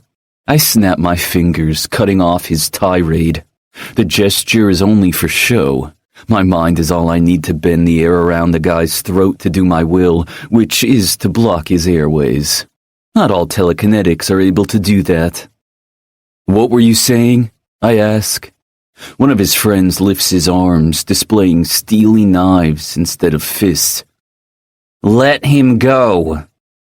Are you for real? Do you think you can harm me with those pitiful makeshift weapons? Monster Boy is turning purple, and his other friend doesn't seem inclined to help. I let him go, sick of the whole scene already. Run along, your presence is nauseating. The three clowns scurry away with their tails between their legs. I watch them disappear around the corridor, and then I enter my apartment. My stomach is still a mess. I wasn't kidding when I said I was nauseated, but it wasn't because of them per se. This whole situation sickens me. The constant power struggle, the need to be superior, the oppression of the weak. And there's more violence and bloodshed to come. I head for the couch, feeling suddenly bone-tired. Mom wants me to attend class today, but it doesn't mean I have to be there early. I close my eyes, wishing Daisy were here with me. We've been apart for a little over an hour, but I already miss her so much. I'm not sure how long I'll be able to stay away. For the first time ever, I wish I had Phoenix's ability to connect with others via dreams. I sure could use dreaming about Daisy. My body relaxes against the couch, and I feel the threads of slumber pulling me under. Maybe if I'm lucky, she'll invade my dreams nonetheless. You're doing everything wrong, mommy boy, Rufio yells at Morpheus, the small, curly-haired kid who's somehow ended up in our boat. Don't call me that! He jumps forward, rocking the small vessel and threatening to send us all into the water. I grab him by his life jacket and pull his ass back on the bench. Sit down, you idiot, or you'll capsize the boat. Can we head back to camp already? This is lame, Phoenix, the cocky blonde, pipes up. I agree. Rufio throws a piece of bread in the water. We haven't found the buoy with the clue yet, Morpheus retorts. Who cares about some silly-ass scavenger hunt? That's for low-level fringes and babies. I pinch the bridge of my nose, wondering for the 1,000th time why I agreed to come to idol camp. Oh yeah, my mother thought it would be a great opportunity for Rufio to learn social skills, and since I'm his brother, I got roped in too. Let's head back, I say. Your bickering is giving me a headache already. Suddenly, Morpheus's demeanor changes. His spine becomes rigid and his tan skin seems to turn paler. He aims his gaze skyward as if searching for something. What are you looking at? Rufio follows his line of vision. I don't know, I got a bad feeling all of a sudden. Gee, I knew you were a weirdo, Phoenix mutters. Morpheus doesn't seem to register the mean comment as he hugs himself and shivers. Are you cold? I ask. Yes, I'm freezing. You're joking, right? It's almost 80 degrees, Phoenix replies. I'm about to test my telekinetic powers to steer the boat back to shore when my eyes catch dark clouds fast approaching on the horizon. Son of a bitch, the weather is turning, I say. Morpheus stares wide-eyed at the storm. I knew something was wrong. The wind and sea change, becoming violent in the blink of an eye. I've never witnessed the weather turn so rapidly like this. We need to get out of here, Phoenix shouts over the howling winds. You're a telekinetic, right? I ask. He nods. It's not my major gift, though. Mine either, but I think if we work together, that should be enough. A wave crashes against our small boat, flooding half of it. I shake the salty water from my hair and then realize we can't even see the coastline anymore. Where's the beach? Rufio asks. We can't possibly have gone that far, Phoenix shouts over the noise. Heavy rain falls down, creating a gray curtain all around us. Lightning streaks the dark sky, followed by the loud clamor of thunder. The waves are getting bigger and bigger. If we don't get out of the water, we're going to sink. Morpheus bends forward, folding himself into a tight ball. He makes strange sounds, and I fear he's getting sick. If you throw up, I'm tossing you off the boat, Rufio tells him. He doesn't reply for a moment, but when he finally lifts his head, I see dark veins coming from under his eyes and down his cheeks. They look like black tears. Freaky. What the hell is wrong with you? Phoenix asks. There's an island that way. He points ahead. That's where we need to go.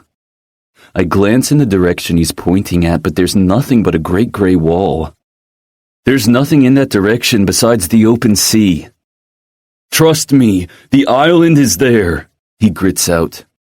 Our boat begins to spin, which can only mean one thing.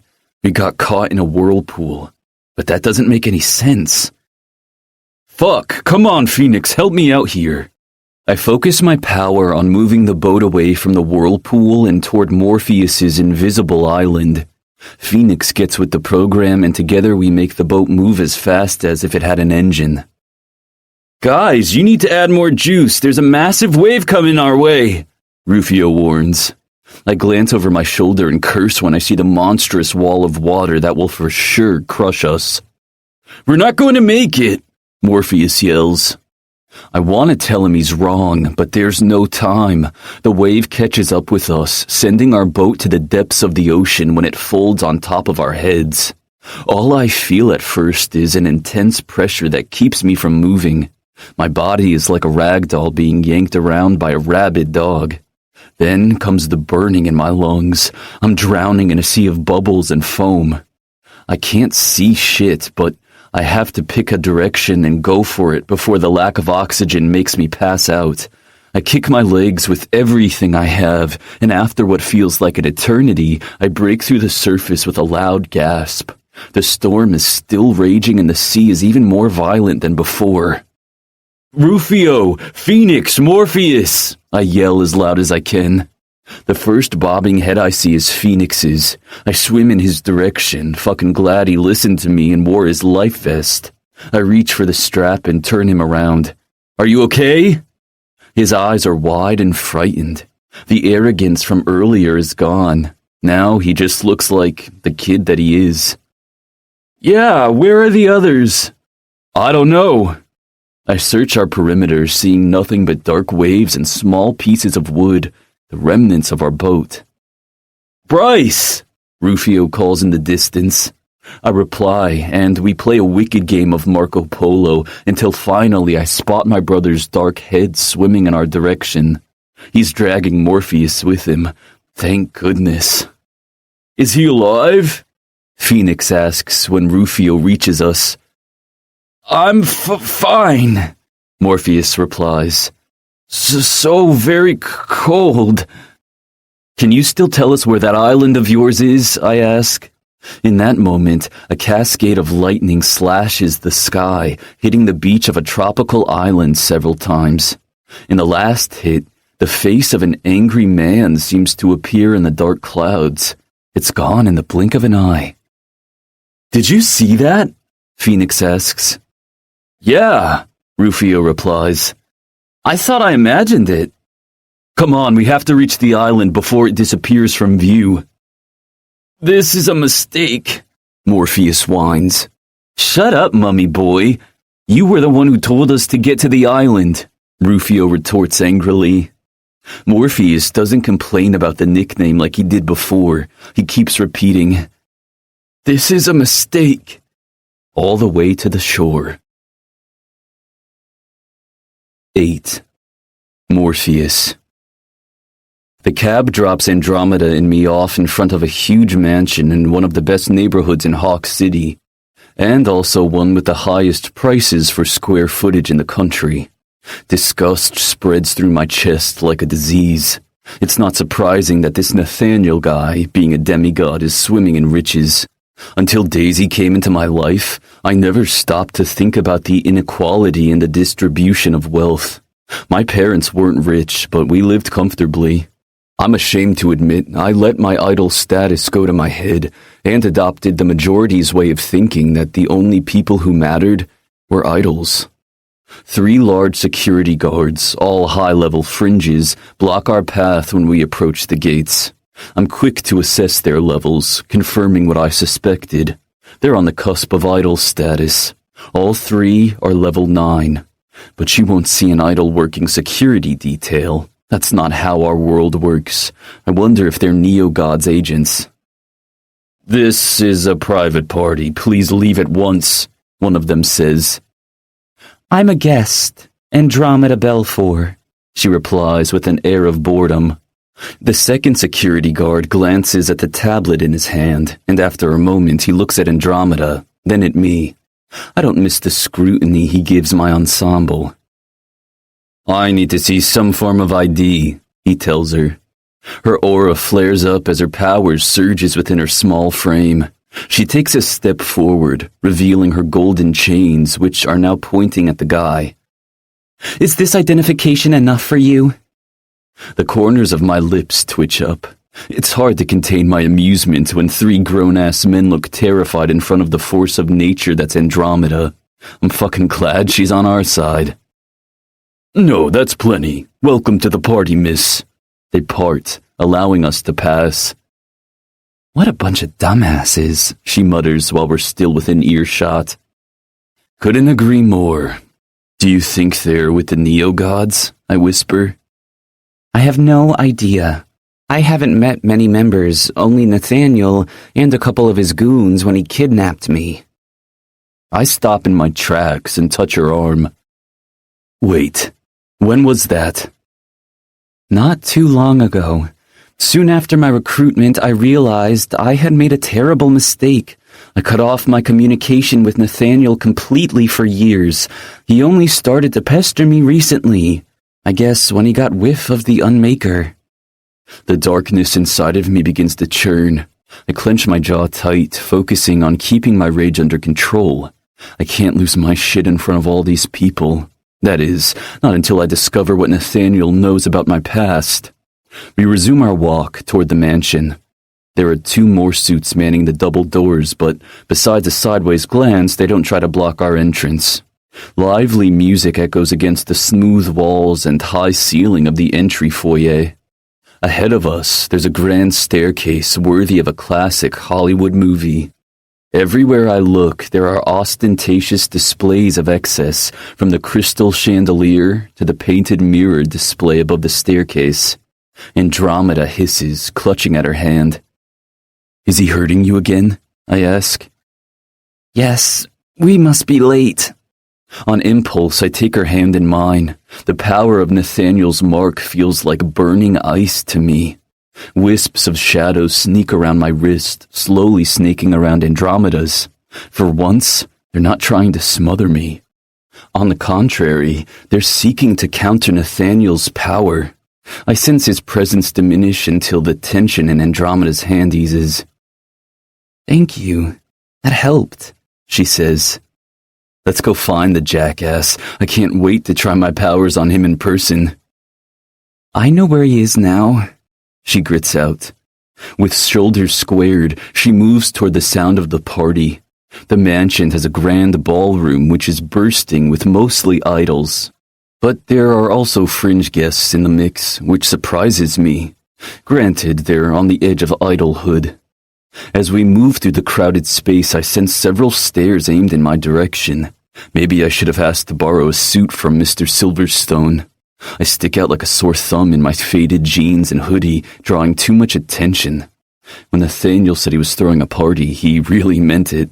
There must be hundreds of people here, and by the amount of bling adorning the female guests' necks, ears, and fingers, this soiree can probably be seen all the way from the moon. There he is. Andromeda points at a tall man with light brown hair combed back, busy entertaining a few of his guests.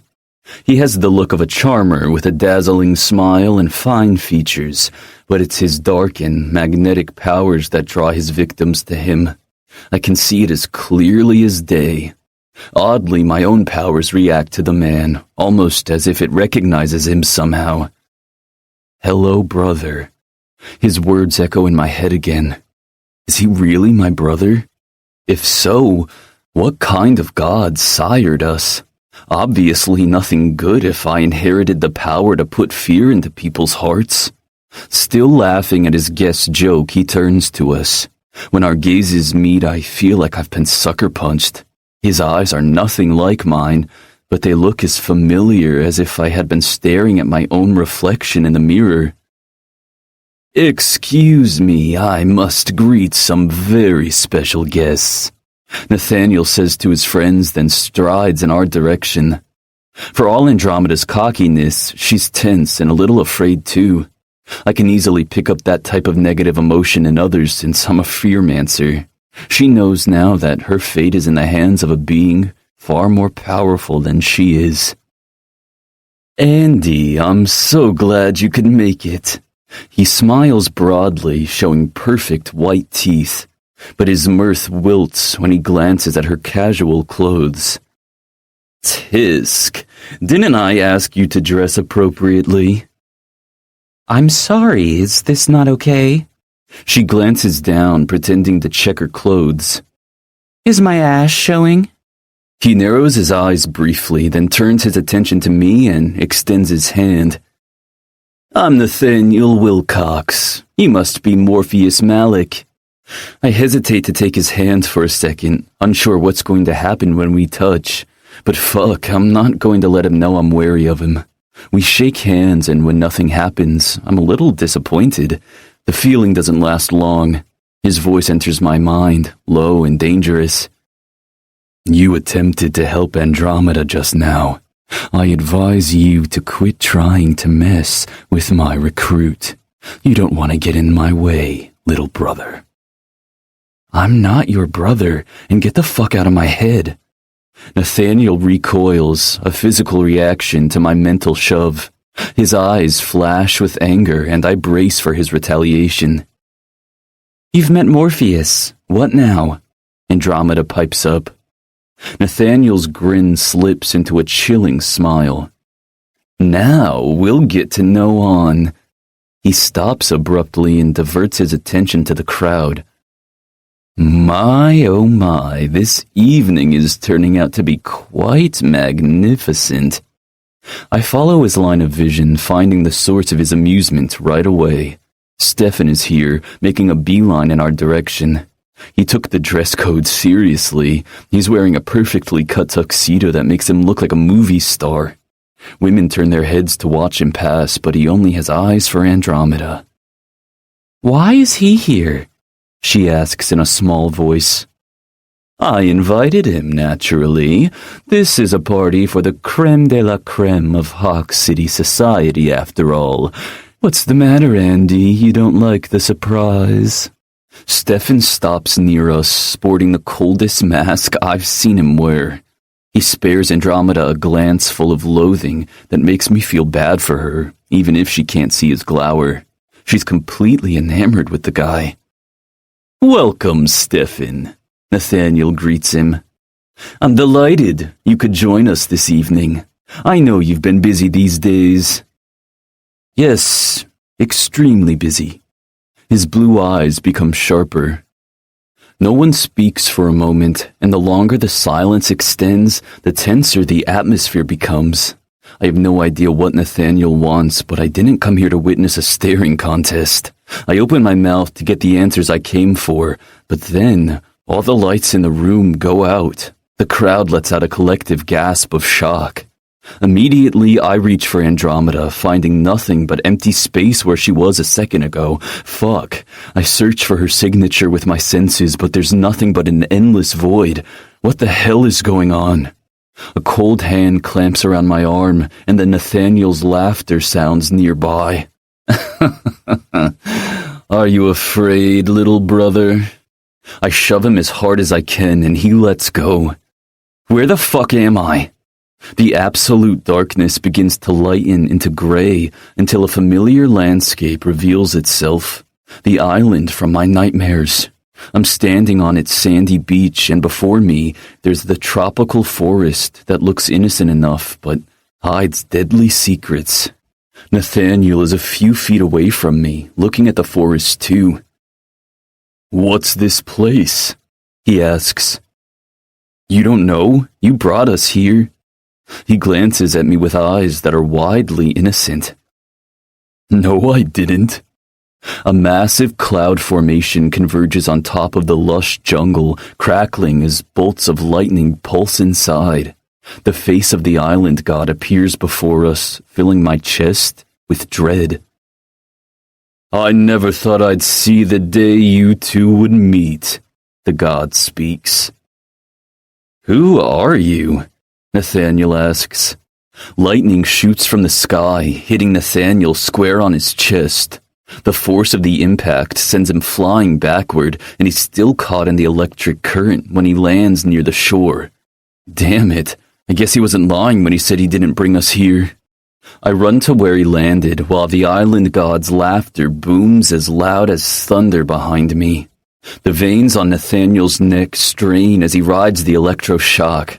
His eyes are wide, shining with fear. A part of me wants to help, but then I remember he's been torturing Andromeda for months. Eventually, the tremors stop. He gasps, bucking his chest. Motherfucker! I turn around, daring to face the source of my torment. Why are we here? You're here because both of you broke the rules. Now it's time for your punishment. He sends a massive lightning bolt in my direction, but it's deflected by the dark silhouette of a man that materializes out of thin air. The island god rages so loudly that the noise shakes the ground. Nathaniel gets back on his feet, bent forward as he clutches his middle. Father, he asks the newcomer. Wait, Father? My heart stops beating.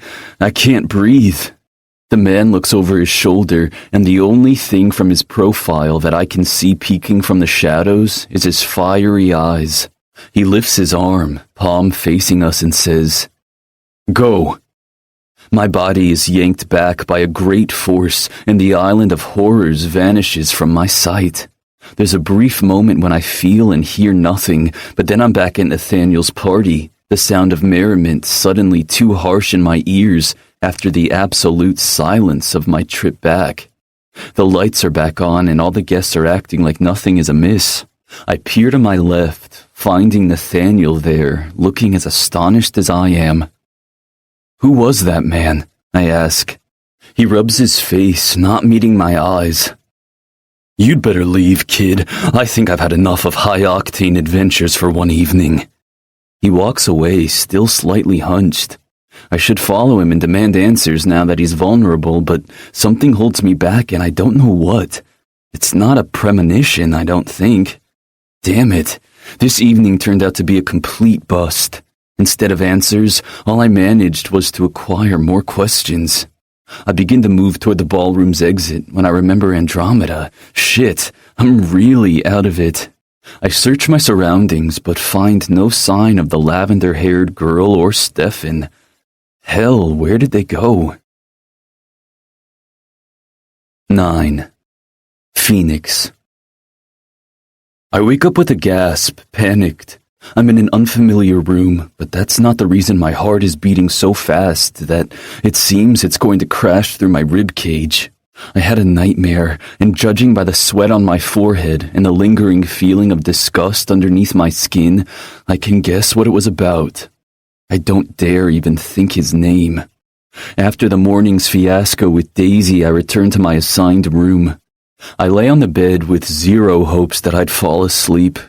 I had upset Daisy, and that didn't sit well with me. But I guess I was too exhausted, and my body ended up succumbing to it in the end. I shoved the heels of my hands in my eyes while I try to calm down. He's gone forever. He can't harm me anymore. I repeat the mantra in my head until my breathing returns to normal. I wish I could erase all the awful memories still branded in my brain. My phone pings, alerting me to a text message. Groaning, I reach for it. Maybe it's news from Morpheus or Bryce. My chest feels tight when I see the message is from my mother. I haven't thought much about her since she rescued me from the police station. I caved back then and let her comfort me, but now the old wound is open and bleeding again. She let me suffer all those years at the hands of that monster. I don't think I'll ever be able to forgive her completely. I toss my phone aside without reading what she wrote. I don't want to deal with her now. She can choke on her guilt for all I care. The best I can do is keep moving forward. I untangle myself from the sheets and get out of bed. My bedroom shares a bathroom with Rufio's, but it's empty now. I head for it, wincing when I turn on the bright lights. A quick peek at the mirror makes me wince again. I look like shit. Bloodshot eyes, disgusting hair sticking to my forehead, dark circles. Fuck. I could be featured in one of those hospital posters for some horrible disease. A shower and shave are top priorities. The second door opens, and in comes Rufio with messy hair and barely open eyes. He veers for the toilet and, without even acknowledging my presence, takes his dick out and starts to pee. Dude, come on, I was here first. He yawns and then speaks. Sorry, didn't see you there. Are you blind? No, I'm so damn tired. He flushes and then nudges me to the side so he can wash his hands. Couldn't sleep? No, I slept like the dead. Jealousy rears its ugly head. Of course he did. Awesome sex will do that to any guy. Lucky you. I don't hide the venom in my tone. My comment seems to fly right over his head. The old Rufio would be shooting daggers at me with his eyes, but there's no change in his demeanor. It's pretty unnerving to be in his presence and feel nothing but a big void where his power used to be. What time do you think it is? He asks. I have no clue. I think I'm going back to bed. I watch him drag his feet out of the bathroom with my jaw hanging open. That guy is a completely different person. We've all changed in the past few months. I can't deny that. I stare at my reflection again. Fuck this. I turn on the shower and wait until the water gets hot enough. Then I take my time under the steamy jets, letting them ease away the tension in my shoulders. After a while, I reach for the soap and begin to scrub every inch of skin ferociously. I feel so dirty that no matter how hard I rub with the soap, it never seems to remove the stain. My skin burns, and it's only when blood tinges the water at my feet that I stop what I'm doing. I scrubbed myself raw. Fucking fantastic. I decide to forego shaving until I have my shit together. The blade won't cut me, but my hands are the most dangerous things right now. My mood is down to sewer levels when I exit the foggy bathroom with a towel wrapped around my waist and a second one in my hand to dry my hair. I stop in my tracks when I find Daisy sitting on my bed, waiting for me. In an instant, her presence infuses me with euphoria.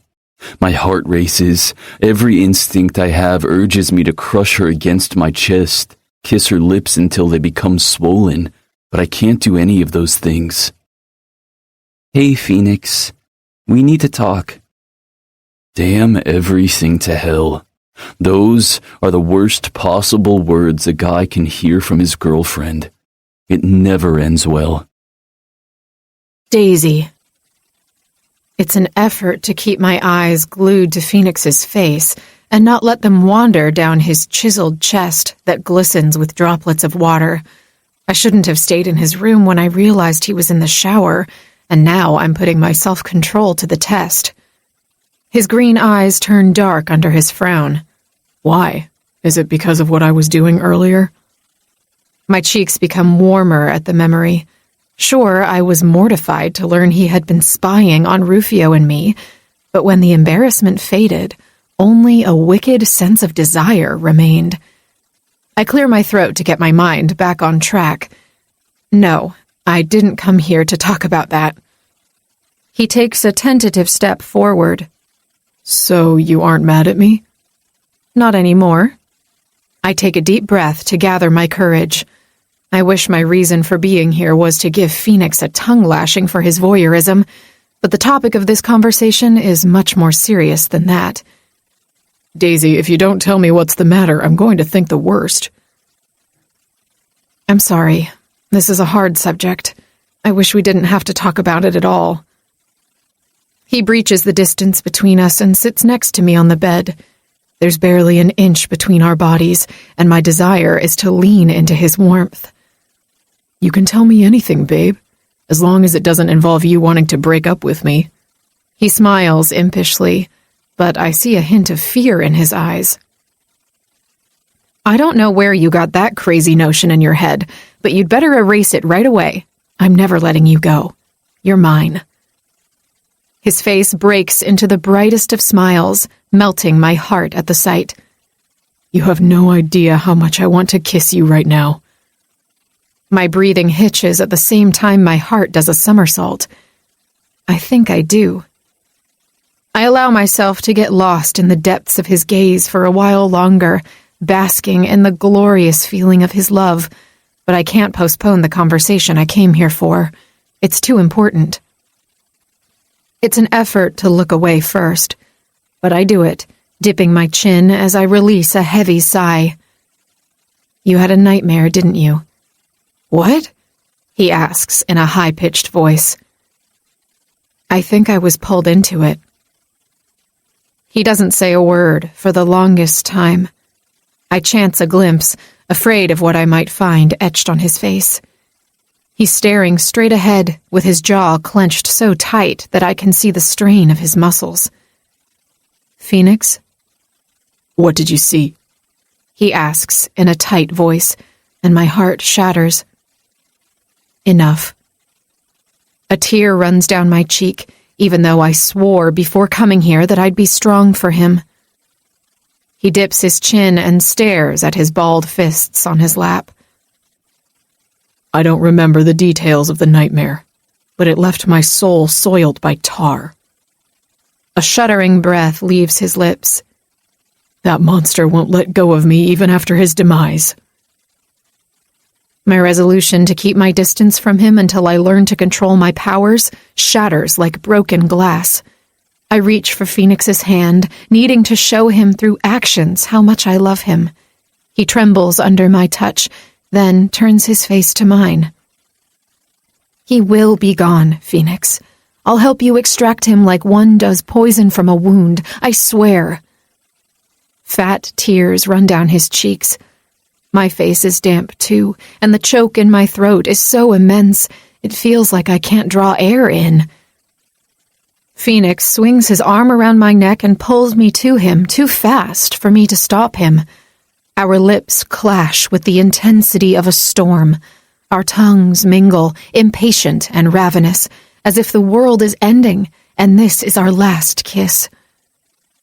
My arms circle around his back, and soon we're connected chest to chest. But the headiness I'm feeling isn't only the bliss of pure love. There's a shadow hanging in between us. My powers, trying to unmake Phoenix. No. I can't let this strange force control me. I won't ruin the life of another loved one. A groan of pure need comes from Phoenix's throat as he deepens the kiss, pulling me even closer to him. He doesn't seem to notice or care that I'm taking his idle essence into me.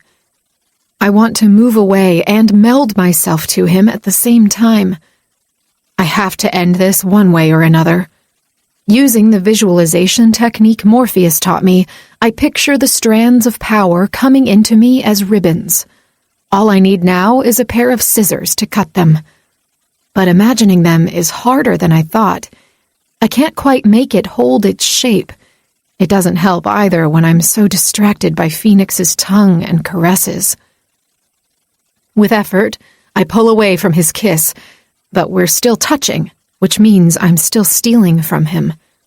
He tries to follow my mouth, but I place my fingers over his swollen lips. Hold on. I'm unmaking you, and I need to stop. His green eyes widen a bit. I didn't feel a thing. I dared to believe you had learned to control your abilities. Not yet, but I need your help. Anything, babe. Don't distract me. The corners of his lips twitch upward. I don't know what you mean. Right. I'm going to close my eyes, and you're going to remain utterly still. Okay. I watch him for a couple of beats, but not because I don't trust him. It's just so damn hard to not stare at his beautiful face. With a deep breath, I finally close my eyes and restart the exercise. It's a little bit easier to focus now that I don't have his tongue wreaking havoc on my body, but even the touch of his hands is distracting. Come on, Daisy. You can do it. Think about the reward when you gain control of your powers for real. The pep talk works. The scissors take shape in my head. Quickly, I use them to snip all the ribbons connecting me to Phoenix. When the last one is cut, the surge of power going into me ceases. He takes a sharp breath in, and my eyes fly open. I can sense the difference now. I feel stronger. You're no longer taking my powers away. I can't believe it worked, I reply in awe. Phoenix's mouth splits into a wide smile just before he captures my face between his large hands and kisses me again. I tense, afraid I'm still a thief, but when I feel nothing coming into me, I relax into his arms, surrendering completely to the passion of the moment. Not only his tongue is hungry, his hands are everywhere, exploring, drawing breathless moans of pleasure from me. I yank the towel that's wrapped around his waist, finding his cock hard and ready for me. My fingers curl around his length, but Phoenix doesn't even allow me 1 second of fun before he uses his telekinesis to place me in the middle of the bed on my back. Hey, I wasn't done. Sorry, babe, but I'm on edge already, and any sudden movement could make me explode. I want to taste you, I pout. Same here. He crawls toward me, peppering my legs with open kisses that set me ablaze. Thank heavens you're not wearing pants. He lifts my dress and nuzzles my clit with the tip of his nose before licking me through the fabric of my underwear.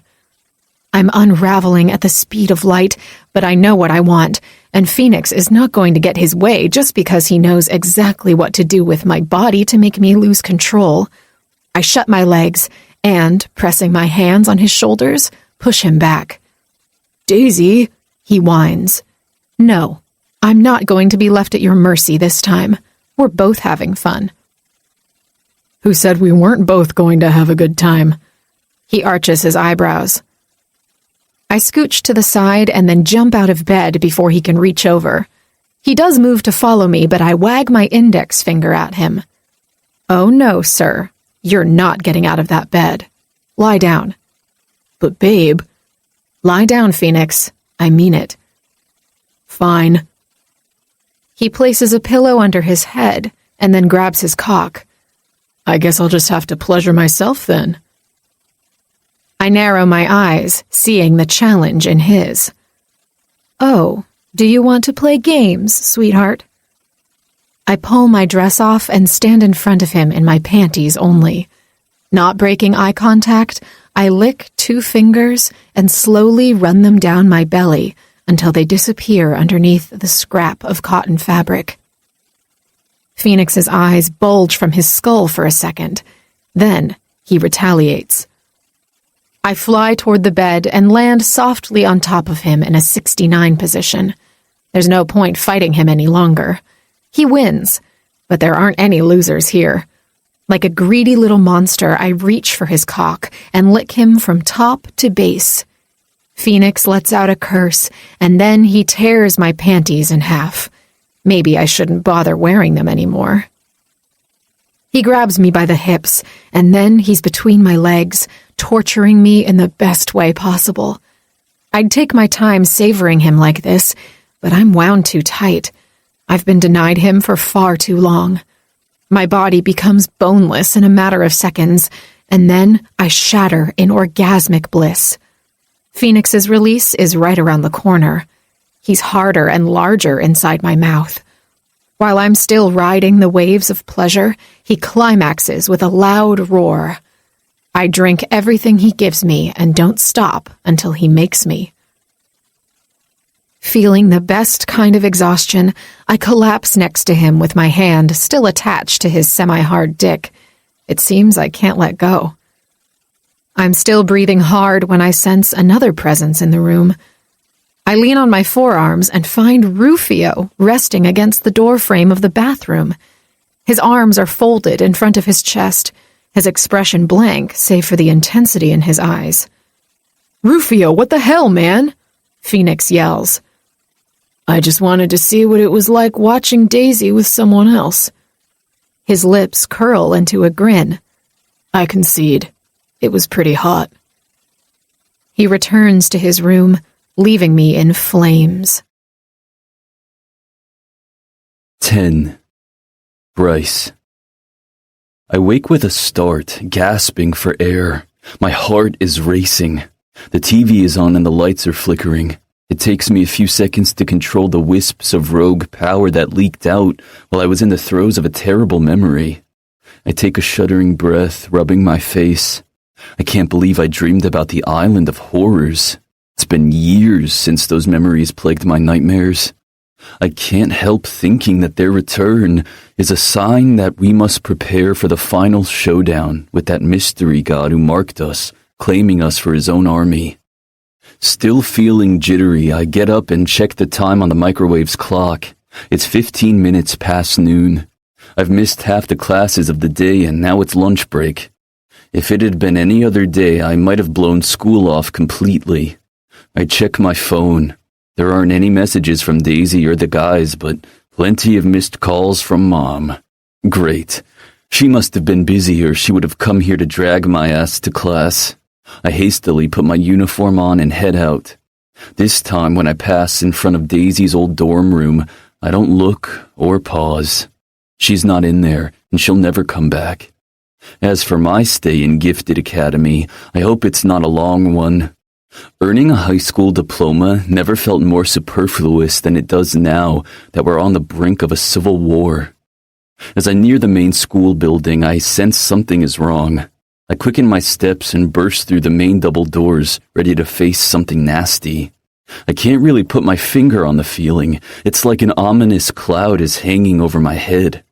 The hallways are empty, which at this hour is weird as fuck. They should be bursting with students on their way back to class after lunch.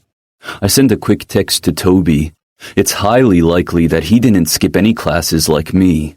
There's no response from him by the time I reach the school cafeteria. Only a few tables are occupied. Where the hell is everyone? The few students present turn to gawk at me. I recognize one of them, Nate, a fire elemental. I'd ask him if something happened, but I'm getting pretty hostile vibes from the guy and his friends.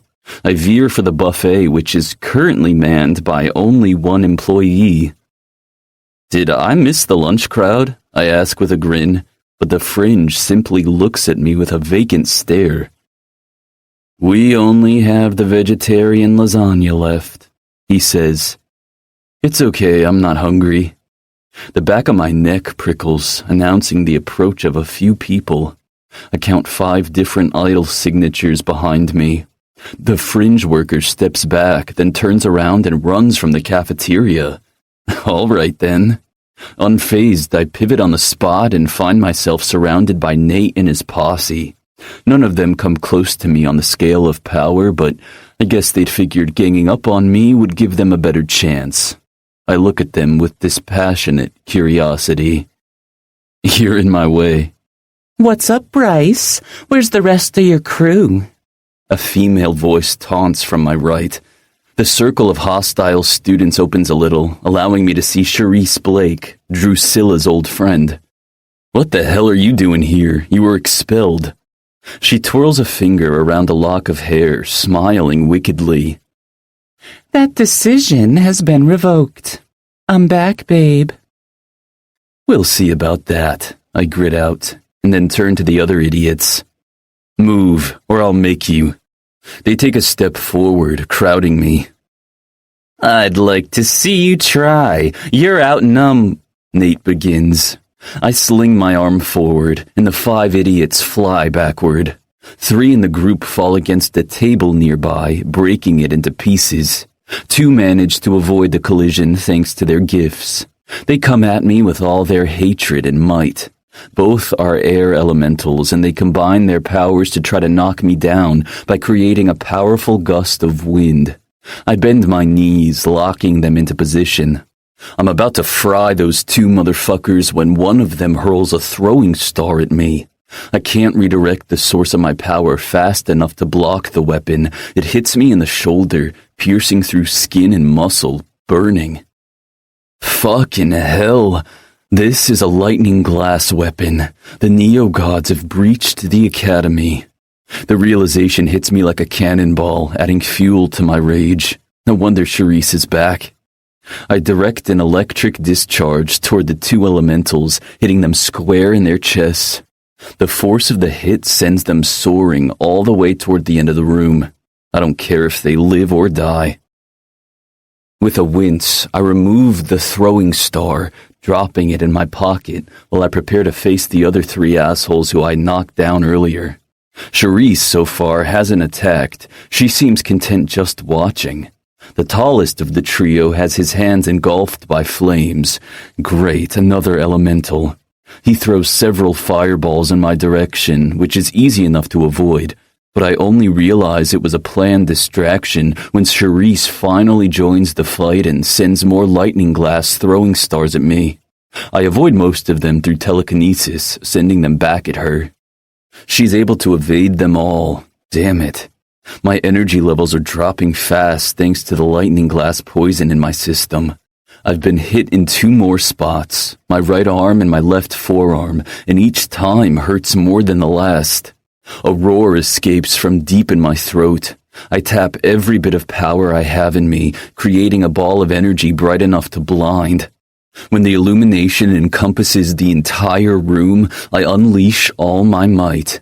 There are cries of pain, but they are muffled thanks to the pounding of my pulse in my ears. The blast fades, and so does my strength. My legs give out from under me, and when the room comes into focus again, black dots speckle my sight. At least my adversaries are flat on their backs, motionless. I don't move from my spot for several beats. A minute later, I catch someone approaching from the corner of my eye. I'm so tapped out that I can't even scan the newcomer's signature. My eyes widen in surprise when I see Renata Palm, another one of Drusilla's minions, moving toward me. My spine becomes rigid and my hands curl into fists. Unfortunately, I don't have any more juice in me. If she's coming to attack, I can only use my bare hands to defend myself. "Are you okay?" she asks, surprising the hell out of me.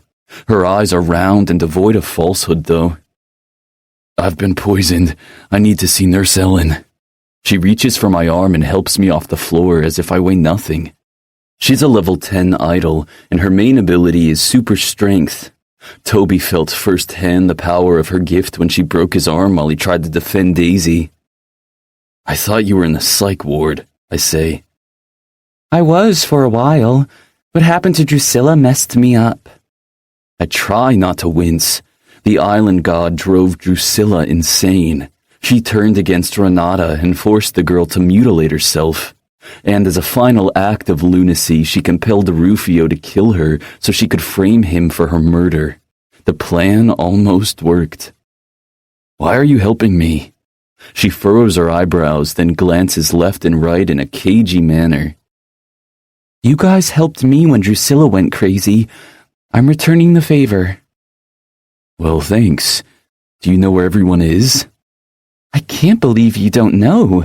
There's been a change in the school's administration. Your mother got sacked." "What?" I freeze mid-step. "It happened earlier this morning. The new principal didn't even let her collect her personal belongings from her office. She was escorted out of the building and off the school grounds." Shit. Maybe I should have listened to her voice messages or called her back. "Who is the new principal now?" I ask. "Mr. Harris. He's an albino freak with pink irises and a mean look about him. The first thing he did was gather all Fringe students and lock them in the auditorium." Son of a bitch. One of the neo-gods I met when my father took us to meet his master was an albino man, and now idol students are armed with lightning glass weapons. This can't be a coincidence. How come Charisse isn't locked down with the other Fringes? Renata looks into my eyes and I read fear in her gaze. "I think Charisse has been recruited by the neo-gods." My blood runs cold. What makes you say that? "I overheard her talking with some high-level Fringes earlier. She was threatening them. Either they joined the cause, or they'd perish with the scum." Damn it. They're really not fucking around. I'm not even surprised by those developments. We faced Fringes in Hawk City armed with lightning glass. My thoughts become consumed with worry. Toby didn't reply to my message. He must be locked down with the rest. I have to get to him. I steer us toward the auditorium. Where do you think you're going? She asks. I have to help those Fringes. They aren't safe. You can't help anyone in your current state. You're bleeding and can't even walk on your own. Fuck, she's right. I need reinforcements. I hope Nurse Ellen is still around. She helped Daisy before, and Phoenix told me her girlfriend was a Norm. But if the Neo-Gods took control of Gifted Academy, they must have cleaned house and gotten rid of all Norm sympathizers. We're halfway to the infirmary when 3 goons block our path. They're older and not wearing school uniforms, but they're idols, and, my guess, Neo-Gods. Where do you think you're going? The one in the middle asks. I'm taking him to see the nurse, Renata replies. He's hurt. Hurt? The guy to the left snorts. If he's hurt, then it means he's a Fringe and shouldn't be roaming in the hallways. Damn, am I so weak that they're mistaking me for a Fringe? I'm not a Fringe, I grit out. Then you must be one of those traitors who likes to mingle with the dirt. Leave him to us, girlie. Renata tenses next to me. I'm totally prepared for her to drop me like dead weight and bail. No, I don't care what he does in his spare time. I'm taking him to see the nurse. Are you defying me, stupid girl? The first one snarls. I guess I am. My jaw is hanging to the floor. Renata's 180 totally blindsided me. Too bad her bravado will cost her. I'm in no condition to fight 3 idols, and I doubt she can take the trio solo. Their bodies tense, and they take on an aggressive stance. I search inside of me for every drop of power I still have. If I can create a bright enough flash, it could buy us time to run away. But before I can summon the strength needed for the feat, an explosion knocks the Neo-Gods down and under a mountain of debris. We're not left unscathed. The blast also sends us to the ground. A gray fog of dust soon makes visibility impossible. It gets into my lungs, causing a fit of coughing. Are you okay? Renata asks, already trying to get me back on my feet. No worse than I was before. I don't think you're getting medical attention here. We have to go now. I hesitate, digging my feet into the ground when she tries to steer me toward the exit. I can't leave Toby behind. You're not. A male voice comes from the fog. A second later, Toby steps into view, followed by my mother and Nurse Ellen. I stare at them. You're okay. I thought the new principal had locked all Fringes in the auditorium. He did, but I'm no longer a Fringe. I'm an idol now. How is that possible? Renata asks. No time to explain, my mother chimes in. We need to leave now before they send reinforcements. What about the Fringe students? I ask. They're all out. We're the last ones here. I take a step forward, but my legs falter. I stagger ahead, almost face-planting on the floor if it weren't for Renata keeping me upright. Nurse Ellen comes to assist, and now I'm sandwiched between the two. I've never felt more useless in my life than I do now. We hurry out of the building, more concerned with speed than stealth, since the blast alerted every single Neo-God in the vicinity.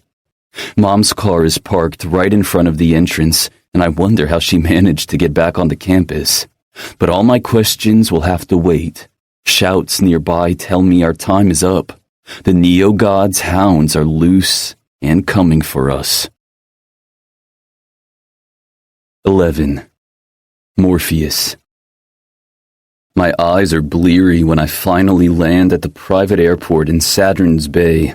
I had every intention of catching a commercial flight, but Gunther Silverstone insisted on letting me use his personal private jet. Despite having the plane all to myself, I couldn't fall asleep. Too many thoughts bouncing in my head.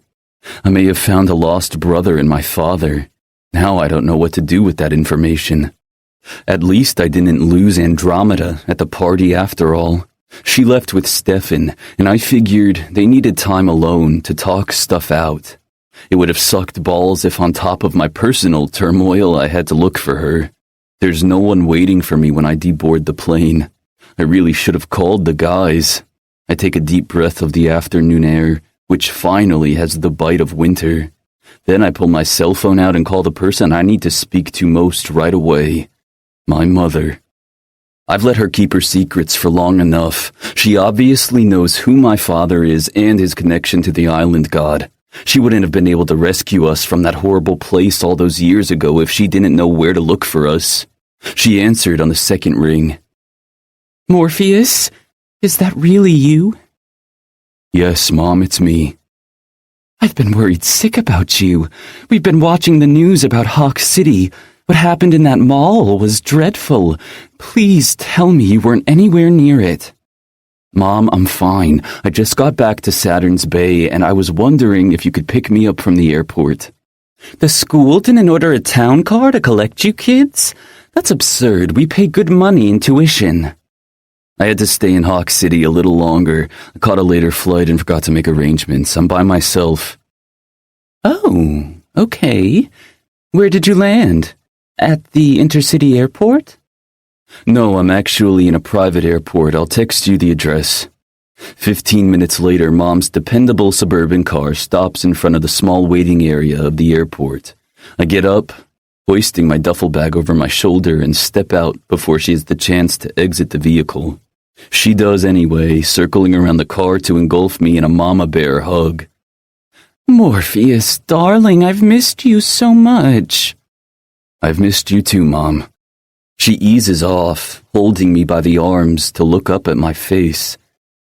You've lost weight, and you haven't been sleeping much, have you? I couldn't sleep during the flight. What about the shadows? They're under control. Come on, you can ask me all the questions inside the car. Oh, okay. I stopped by your favorite fast food restaurant and got you something to eat. You must be starving. Yeah, I could eat. I circle to the back of the car and put my bag in the trunk, then slide into the passenger's seat. Mom is already behind the steering wheel holding a greasy bag in her hand. The smell of fries and burger fills my nostrils, making my mouth water. I didn't realize how hungry I was until now. Eagerly, I take the bag and dig in. Why did you have to stay in Hawk City longer? I swallow the big lump of bread and meat in my mouth first, buying myself a few seconds to think about what I'm going to say next. I'm determined to get to the truth, but now that I'm about to do it, I find myself tongue-tied. I had to meet someone. Are you going to elaborate on that? I keep staring ahead, not daring to glance at her when I reply. I met my brother. What? She shrieks, taking her eyes off the road to gawk at me. The car begins to veer toward the next lane, straight into the van occupying that space. Mom, watch the road! She swerves the vehicle back to her lane and doesn't speak for a couple of beats. You can't spring something like that on me while I'm driving. I've always suspected Tariq had affairs, but I didn't know about children. I whip my face to her. Are you saying he was cheating on you? I never got solid proof, but the signs were there. She sighs heavily, her shoulders sagging. I can't blame him. I was the one who was unfaithful to him first. A torrent of emotions crashes against me all at once. Here's the opening to talk about my biological father, but my brain is stuck on the things Tariq, the man who was supposed to be my dad, did to Mom and me throughout all the years. Why didn't you leave him? Divorce him? You know that's not an option in our family, Morpheus. That's such bullshit. Why stay married to a man who doesn't respect you, who physically abuses you? He hasn't touched me since the last time you visited. Oh, kudos to him, I reply bitterly. Let's not talk about your father. He's not my father, I grit out. Mom lets out a loud exhale, but at least she doesn't try to defend him. You said you met your half-brother. The shadows are churning inside my chest, reacting now to the rage within me. I'm still so fucking mad about this whole deal with Mom and her husband. I can't believe she's put up with his shit all these years for the sake of appearances. Yes, but I didn't mean an offspring of your husband. I'm talking about the real deal. What do you mean? You know what I mean, Mom. My biological brother, the son of the man who sired me. I also caught a glimpse of him. My father. You need to tell me who he is. She doesn't speak for a long while, and I let her stew on my words without pressing her. I'm not leaving her side until she confesses everything. I'm done staying in the dark about my heritage. Finally, she signals to exit the highway, but we're nowhere near Gifted Academy. I see then she's heading for a rest stop. Good.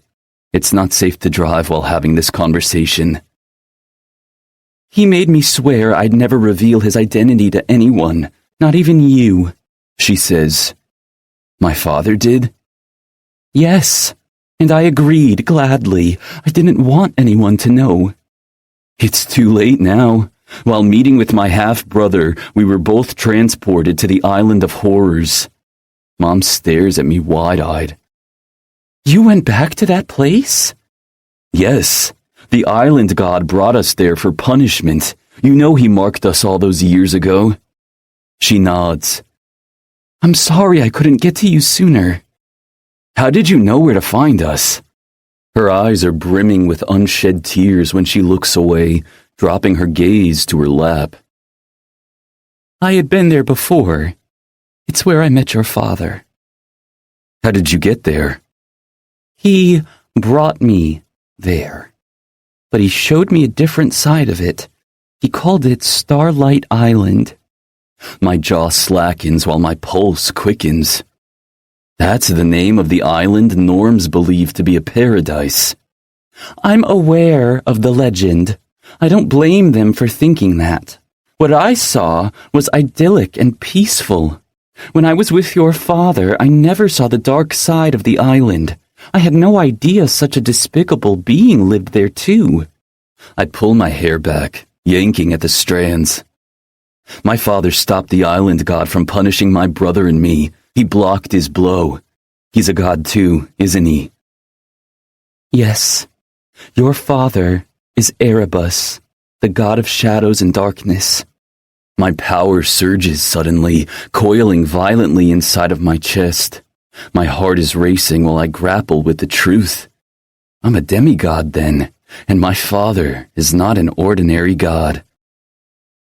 Erebus is a primordial deity, I murmur, still too shocked by the revelation.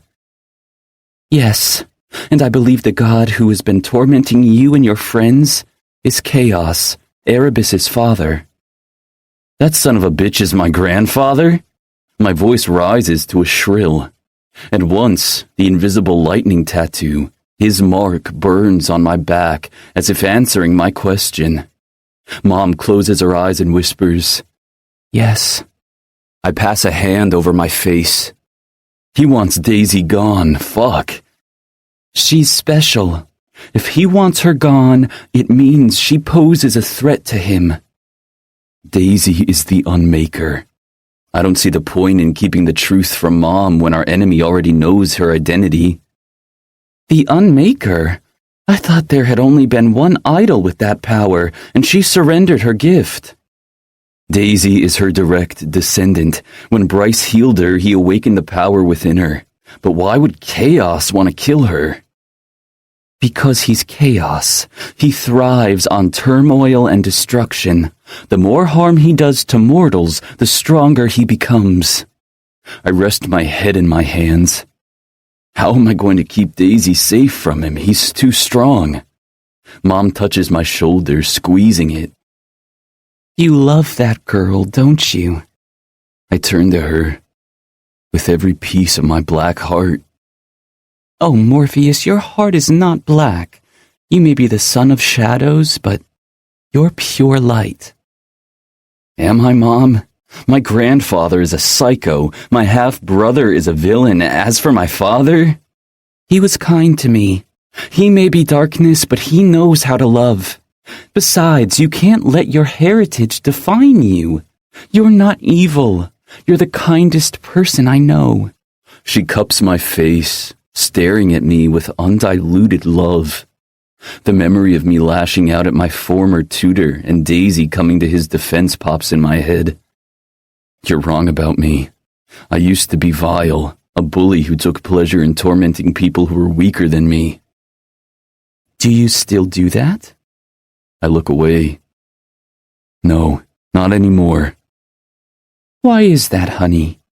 What made you stop? Daisy. She rescued me from the pit of despair. I was so lost before she came into my life. I face my mother again. I can't let chaos harm her, Mom. You won't. You're a demigod, Morpheus. There's more power in you than you know. I laugh without humor. If I can just figure out how to tap into all this power, that'd be great. The war for norms and fringes has started. I know. It's all our community has been talking about. Hard times are ahead of us, but we must endure. Oppressed people don't stay like that for long. Rebellion is inevitable. What are you and your husband going to do? She gives me a loaded glance. I don't know about Tariq, but I'm going to fight. The fire in her eyes surprises me. She's been meek and subdued my entire life, living under the thumb of her husband. I smile proudly. I should try to convince you to stay away, but I won't. I'm glad to have you by my side. 12. Daisy. Still in the throes of mortification, I hastily leave Phoenix's room with every intention of taking a very cold shower. But I'm intercepted by Rosie, who comes running into the hallway with her phone in her hand and eyes that are too big for her face. "The school was taken over by neo-gods," she blurts out. "What do you mean?" Rufio and Phoenix join us in the hallway, but it's Rufio who speaks first. "I just got a text from Bryce. Our mother got sacked, and the new principal is a neo-god." "Are he and Toby okay?" I ask. "Toby is fine," Rosie replies. "He didn't mention Bryce." "Bryce got hurt," Xavier announces as he comes in. There's a sudden sharp pain in my chest.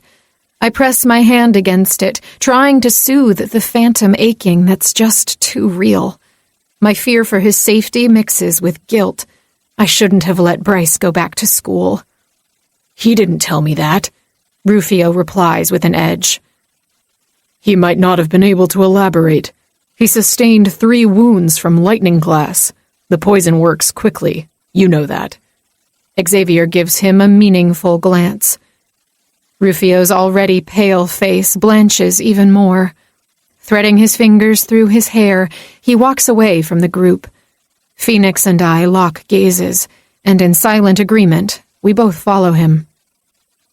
"Bryce will be okay," Phoenix tells Rufio. "He's too fucking strong to be taken down that easily. Lightning glass poison can kill any idol, even the most powerful ones."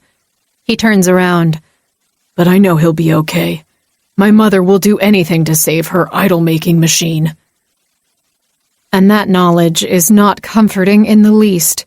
Not the saving Bryce part, but what Jody wants to do with him. "Are they coming here?" Rosie asks Xavier. "No, absolutely not. I don't want Jody to know this location." "Good," Rufio says. "You shouldn't trust my mother." "Am I the only one here thinking that if she can't be trusted, then we shouldn't be following her insane plan to build an army of newly minted idols?" Phoenix poses the question that's been plaguing my mind since Mr. Silverstone announced his alliance with her. "Most idols hate us." Rosie steps forward. "How many do you think will side with the Knights? We need more power on our side." "There's no guarantee that the idols Bryce makes will fight for our cause," Rufio retorts. "I have to go see Bryce," I say suddenly, veering toward the front door. "Daisy, wait." Xavier comes after me. "Don't try to stop me." He places a hand on my arm. I wasn't trying to. Jody hasn't told me where she's taken Bryce and all the Fringes she rescued. Yet, right? She hasn't told you yet. I don't think that's the case. She's still angry that I swept in and took you under my wing. She'll keep their location a secret for as long as she can.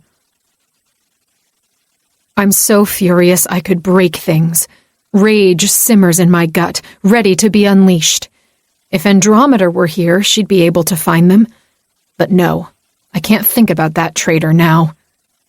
I'll turn Saturn's Bay upside down to find them, I grit out. Xavier squints while a muscle in his jaw ticks. He's scrutinizing me big time, but I don't care.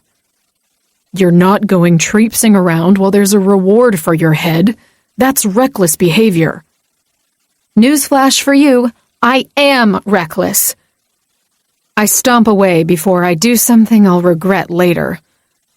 To prove my point, I slide the glass door open and step outside. I shouldn't be doing that. Anyone on the beach can see me. Only there's no one around. I lean against the back of a patio chair, noticing I'm shaking non-stop. I was short-tempered before I turned into an idol, but this uncontrollable fury is new. It's clouding my mind. A loud snap catches me by surprise. Shit. I broke off a piece of the chair with my bare hands.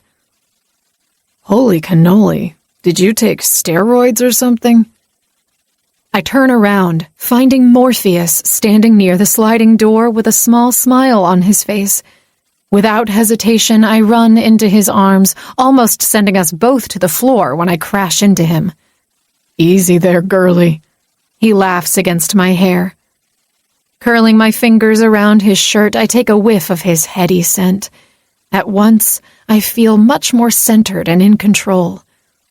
He runs his fingers through my hair, making me melt even more. I lean back and stare at his face. How did you get here? I called Mr. X, and he gave me the address. My mother dropped me off. And was he okay with her knowing this address? I vouched for her. Besides, my mother is an ally. She's going to fight to bring the Neo-Gods down. I knew I liked her for a reason. He smiles, showing me his adorable dimples. You mean another reason besides bringing me into the world? I hit his arm playfully. Yes, another reason. With a sigh, I run my fingers through his curls. I missed you. It's only been a day. He chuckles.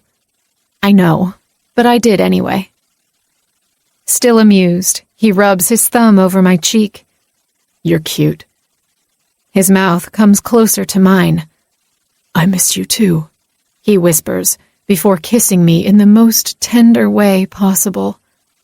I sink completely into his embrace, trying to mold myself to him. I could kiss him forever, but he's the one who eases off first. What made you so angry just now? Was it one of those boneheads? Tell me if I need to teach Phoenix or Rufio a lesson. We didn't do anything. Phoenix steps out on the patio, glowering in Morpheus's direction. I'd rather hear it from Daisy, Morpheus replies. We've done nothing to Daisy that warrants complaint. On the contrary.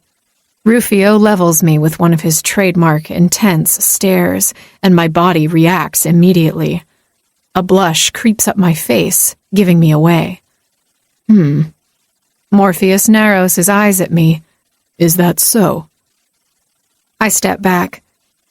Enough with the innuendo. What did you find out in Hawk City? The mirth vanishes from his face in an instant, and darkness gathers in his gaze. He rubs his chin, turning his attention to the sea. We should talk inside. One by one, we return to the cozy living room. Xavier is in the open kitchen with his ear glued to the phone.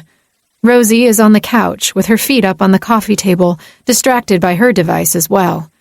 She lifts her head when Morpheus slides the door shut. Feeling better now? She asks me. A little, but I'm afraid I'm going to get mad all over again. I look at Morpheus. He takes a deep breath. There's no sense in beating around the bush, so I'm going straight to it. It turns out Andromeda is not a traitor after all. What do you mean? She ambushed Daisy and me, Rosie retorts. Are you saying she's not a Neogod agent? I ask. She is, but she also works for the Knights. I'll be damned, she's a double agent, Phoenix pipes up. Yep, she was recruited by the Neogods when she was very young and didn't know any better. Like Rufio and Bryce, she has some kind of mark that keeps her leashed to her recruiter. The way Morpheus emphasizes the word makes me suspect there's more to the story. The mark can't be removed? Rufio asks. Not by Daisy. Why not? I was able to remove the block from Bryce's mind. I cross my arms in front of my chest. Are you saying the Neogod who put that mark on her is stronger than me? Oh, someone's feathers are ruffled. Phoenix laughs. I spare him a scathing glance before turning my attention to Morpheus again. Well? Yes, I'd say he's much stronger than you. Stronger than a 17? Rufio's eyebrows shoot to the heavens. 18, then? Shaking his head, Morpheus laughs without humor. No, he's a demigod. What? Xavier approaches, looking so distraught that his tan skin is pale. Fuck. How can we hope to win against the Neogods when they have a demigod in their ranks? Rufio complains. They aren't the only ones who have a demigod on their side. I learned something else during my prolonged stay in Hawk City, Morpheus replies. The demigod who's been tormenting Andromeda is my half-brother. I'm a demigod, too. Absolute silence descends. We could hear a pin drop. Phoenix and Rufio are gawking at Morpheus with their mouths wide open. Rosie has visibly recoiled from him on the couch, and she eyes him with suspicion. Who is your father? Xavier asks in a raised voice, his eyes wide and a little panicked. Erebus. You're the son of darkness, he mumbles, passing a hand over his face. Son of a bitch. Yep. Nathaniel knew I was his brother right away, but it wasn't until we were both transported to the Island of Horrors to face the punishment of the Island God that I discovered the truth. Morpheus turns to Rufio and Phoenix. It was my fault we ended up on the island that day. The Island God is Chaos, my grandfather. Shit, shit, shit. Chaos is the primordial god. If he wants me dead, what can I do?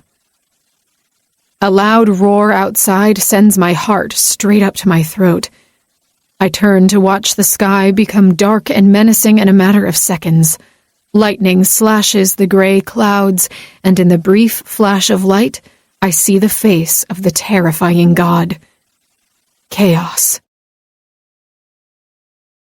13. Bryce. How many times do I have to tell you not to move? Ellen barks at me. When you stop digging around into my arm with that pincer of yours, I glower back at her. There are still lightning glass shards embedded in your muscle. I have to remove everything or the poison will keep spreading. She pulls out a minuscule piece, then sets it on the tray next to the couch.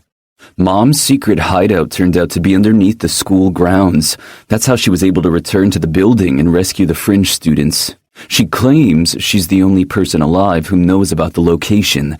The knowledge is passed down from principal to principal, but she burned the book with the information long ago, meaning my father's friend won't acquire the intel. Okay, last one, Ellen announces. Toby comes near and inspects the tray. How do you know that's the last piece? I've got X-ray vision, kid. Don't you remember? He twists his face into a grimace while he rubs the arm Renata broke. The girl who had been part of Drusilla's posse and dead set on torturing Daisy drops her gaze to the floor. I'm really sorry about all the awful things I did to you, Toby. He keeps staring at her in silence for the longest time. His ginger eyebrows furrow as if he's concentrating hard. Okay, he says finally. Really? You're going to forgive her just like that? I ask. She is sorry. I read it in her mind. Renata whips her face up, looking at Toby bug-eyed. You can read thoughts? Well, kind of. I can't read the exact thoughts of idols, just their intentions.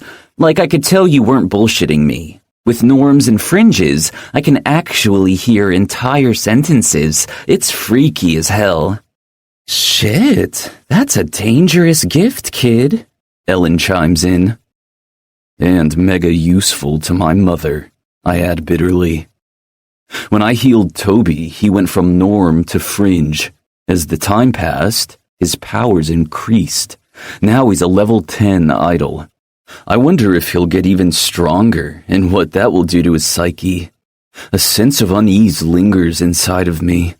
Still reeling from the aftermath of our showdown with my father in Hawk City, I was quick to agree to help my mother create an army of new idols.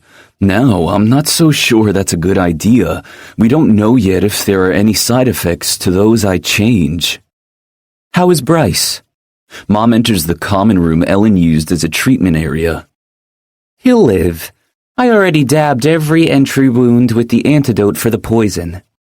I watch her closely. There's not even an ounce of emotion in her eyes. As cold as ever, I could have died today, but I'm pretty sure she'd mourn the loss of her weapon more than that of her son. I shouldn't care, but I'm no longer the dispassionate person I was before. Daisy has woken my heart to love, and now I know I've been denied that my entire life. How long until he's completely healed? She continues her interrogation. My advice is to rest for at least 48 hours. That's too long. We don't have that much time. I'd like Bryce to work on the new recruits as soon as possible. Ellen stares at my mother as if she's gone crazy. Asking him to use his gift so soon is not advisable, Jody. It's foolish. Mom turns to me. You've seen what the neo-gods are capable of, Bryce. You know what they did to Rufio. It's only going to get worse. They're mobilizing their forces as we speak. They'll attack the weak without mercy to draw Daisy out of hiding. We need the numbers. We don't even know if I'll be able to make more idols, I retort, hating that I'm falling for her fearmonger speech. One more reason to attempt it as soon as possible. Fine, let's do it now. I get up, but immediately the room begins to spin. Shit, I guess I do need more time to heal. Ellen holds my arm, stabilizing me. Sit your ass back down. Maybe you can try tomorrow. I throw my head back, resting it against the couch. Do you know what the Knights are planning to do? Toby's cell phone pings, diverting my attention to him. He must be texting Rosie. I should call Daisy. On the way here, I was only able to text Rufio. I was in too much agony. Plus, I knew that if she heard my pain-laced voice, she'd want to come to Gifted Academy right away. Where's my jacket? I need my phone. I look around, finding it draped over a chair nearby. Mom walks over and retrieves the device from its pocket. Instead of bringing it to me, she swipes her finger across the screen. Hey, what are you doing? I ask. She doesn't answer, but Toby does it for her. She's reading your messages. That's an invasion of privacy. I lift my arm and try to use telekinesis to zap the phone out of her hand, but the attempt is too weak. Curse lightning glass poisoning. Just give him the phone, Jody, Ellen pipes up, but my mother ignores the nurse. Suddenly, the phone does fly out of her hands and into mine, surprising Mom and me. I know I didn't make that happen. I'm completely tapped out. Mom shoots the nurse a murderous glare. You better stay out of my business, Ellen. It wasn't me, she declares. I glance at Toby. You have telekinesis too? I didn't do that either. He turns to Renata, who is looking guilty as hell. My eyebrows arch. You did that? Yeah, My telekinesis is on the weaker side, so I rarely use it. Shit. This girl is turning out to be quite the box of surprises. Maybe her biggest sin was being too weak to stand up against Drusilla. Mom turns her ire on her. How dare you use your powers against me? I won't tolerate that kind of behavior. I'm the top dog here. You either follow my lead or you're out. I snort. That will go over well with your new recruits.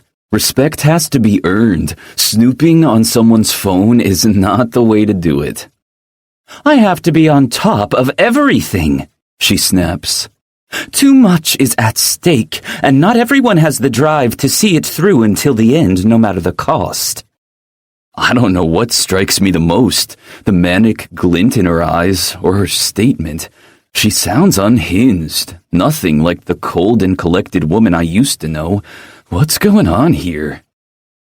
Everyone needs to chill, okay? Ellen gets in between us. Losing our heads won't accomplish anything. I'm still annoyed when I glance down to see what message Mom was looking at. It's from Rufio saying that Morpheus just got to the safe house. Nothing from Daisy yet. I can't believe she didn't call. That's not like her. I need to get out of here, I say. If you're too weak to work, you're too weak to go out. You're staying put, Mom retorts.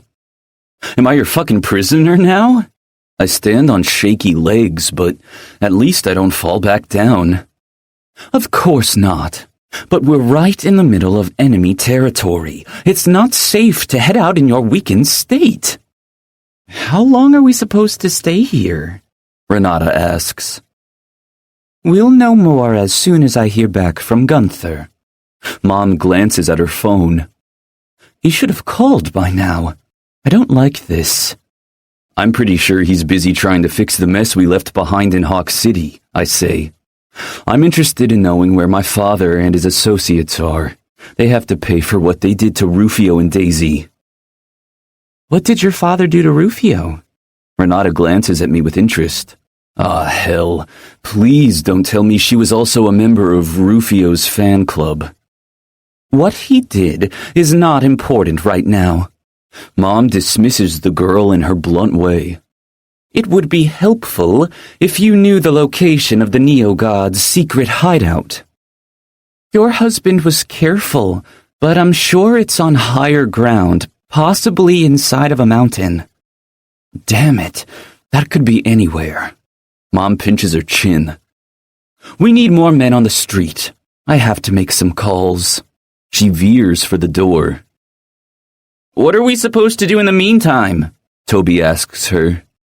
And how long can we stay down here? How about food, water, medical supplies?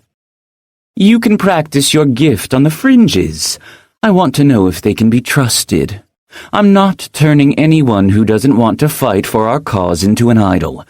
As for supplies, we have enough to last a week. I don't plan to stay here that long. This place wasn't meant to run an entire operation or accommodate more than a handful of people. Gunther was supposed to assist with a better location. I can't stay here until you figure stuff out, Jody, Ellen pipes up. I have a life outside of the academy that I need to get back to. I'd prefer if you stayed during working hours, at least, especially considering Bryce's condition. Ellen narrows her gaze, no doubt not buying my mother's change of tune. A few minutes ago, she wanted me to start working on the Fringes, who are currently waiting in the bigger room next to ours. They can't be comfortable there. There are at least 30 of them, mostly lower levels whose families don't live in Saturn's Bay. The vast majority who escaped took off from campus. Sure, that sounds fair. That's settled, then. She whirls around and walks out. What's going on with your mother? Ellen asks. She's acting weirder than usual.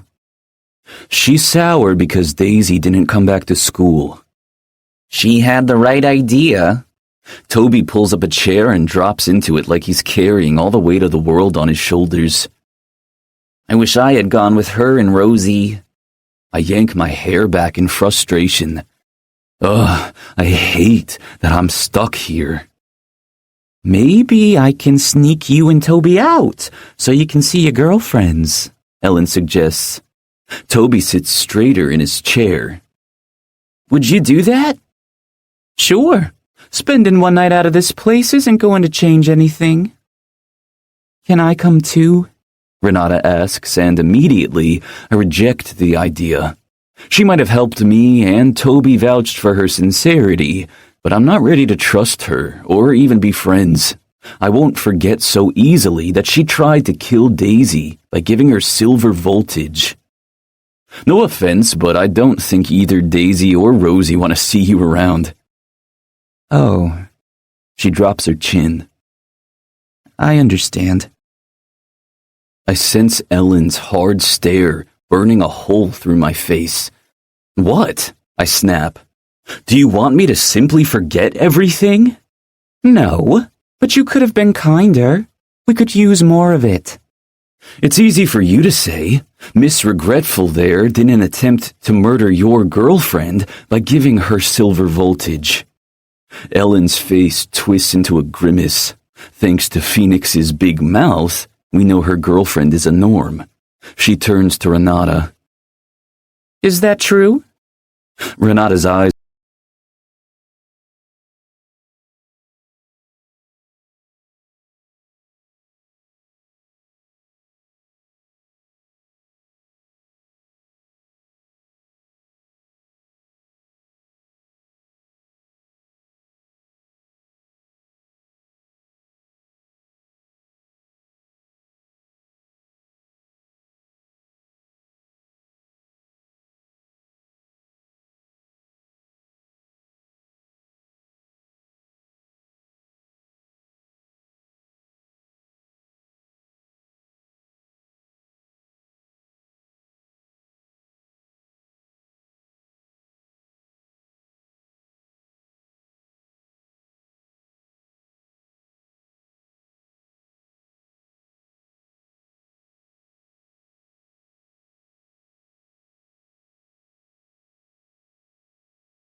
"14. Daisy." My heart is racing as I stare at the cruel face in the clouds. It vanishes after a second, but the terror it caused in my heart lingers. It's the same nauseating feeling I felt when I dreamed about the island where chaos branded the loves of my life. "Did you see that?" I ask. That's him. That's chaos. Morpheus stops closer to me.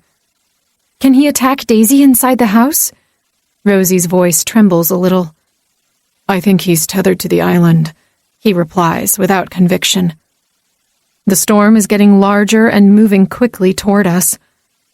I don't think he's bound to the island anymore, Phoenix pipes up.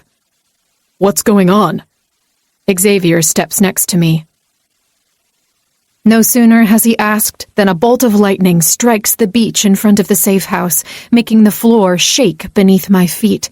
I jump back with my hand clutching my chest. A knee-jerk reaction. My heart is now stuck in my throat, and quickly panic starts to take hold of me. I feel powerless and alone, like I'm right back in that nightmare. Heavy rain falls from the sky, and the ocean that had been calm a minute ago becomes turbulent. The waves crash against the shore violently, getting closer and closer to the house. Someone grabs me by the shoulder, dragging me away from the windows. "We need to get out of here now," Morpheus yells. I finally snap from my stupor and seek Rosie in the room. She's with Rufio, running toward the front door. "Don't look back," he tells her. Morpheus laces his hand with mine, and together we run after Rufio and Rosie, with Phoenix and Xavier close behind us. We're a few steps away from the door when a loud boom reverberates against the walls, and a split second later, all the windows facing the beach explode. My time-bending power kicks in on its own, as it usually does when I'm facing mortal danger. The deadly shards of broken glass move at a slower pace, and only a few of them reach us. Rufio and Rosie are already getting inside the car when we burst out the front door. The rain has turned into hail and drops heavily on us, each piece of frozen rock bigger than the next. Even with my time bending, I feel the sting of the hits. We're all running pretty fast thanks to our enhanced idol abilities, but Xavier manages to keep pace with us. He almost pulls the driver door off its hinges as he opens it roughly, but he stops briefly to look at the sky. I don't dare copy him, afraid if I do, I'll get wrapped up again in the terror. Deep down, I know the feeling isn't natural.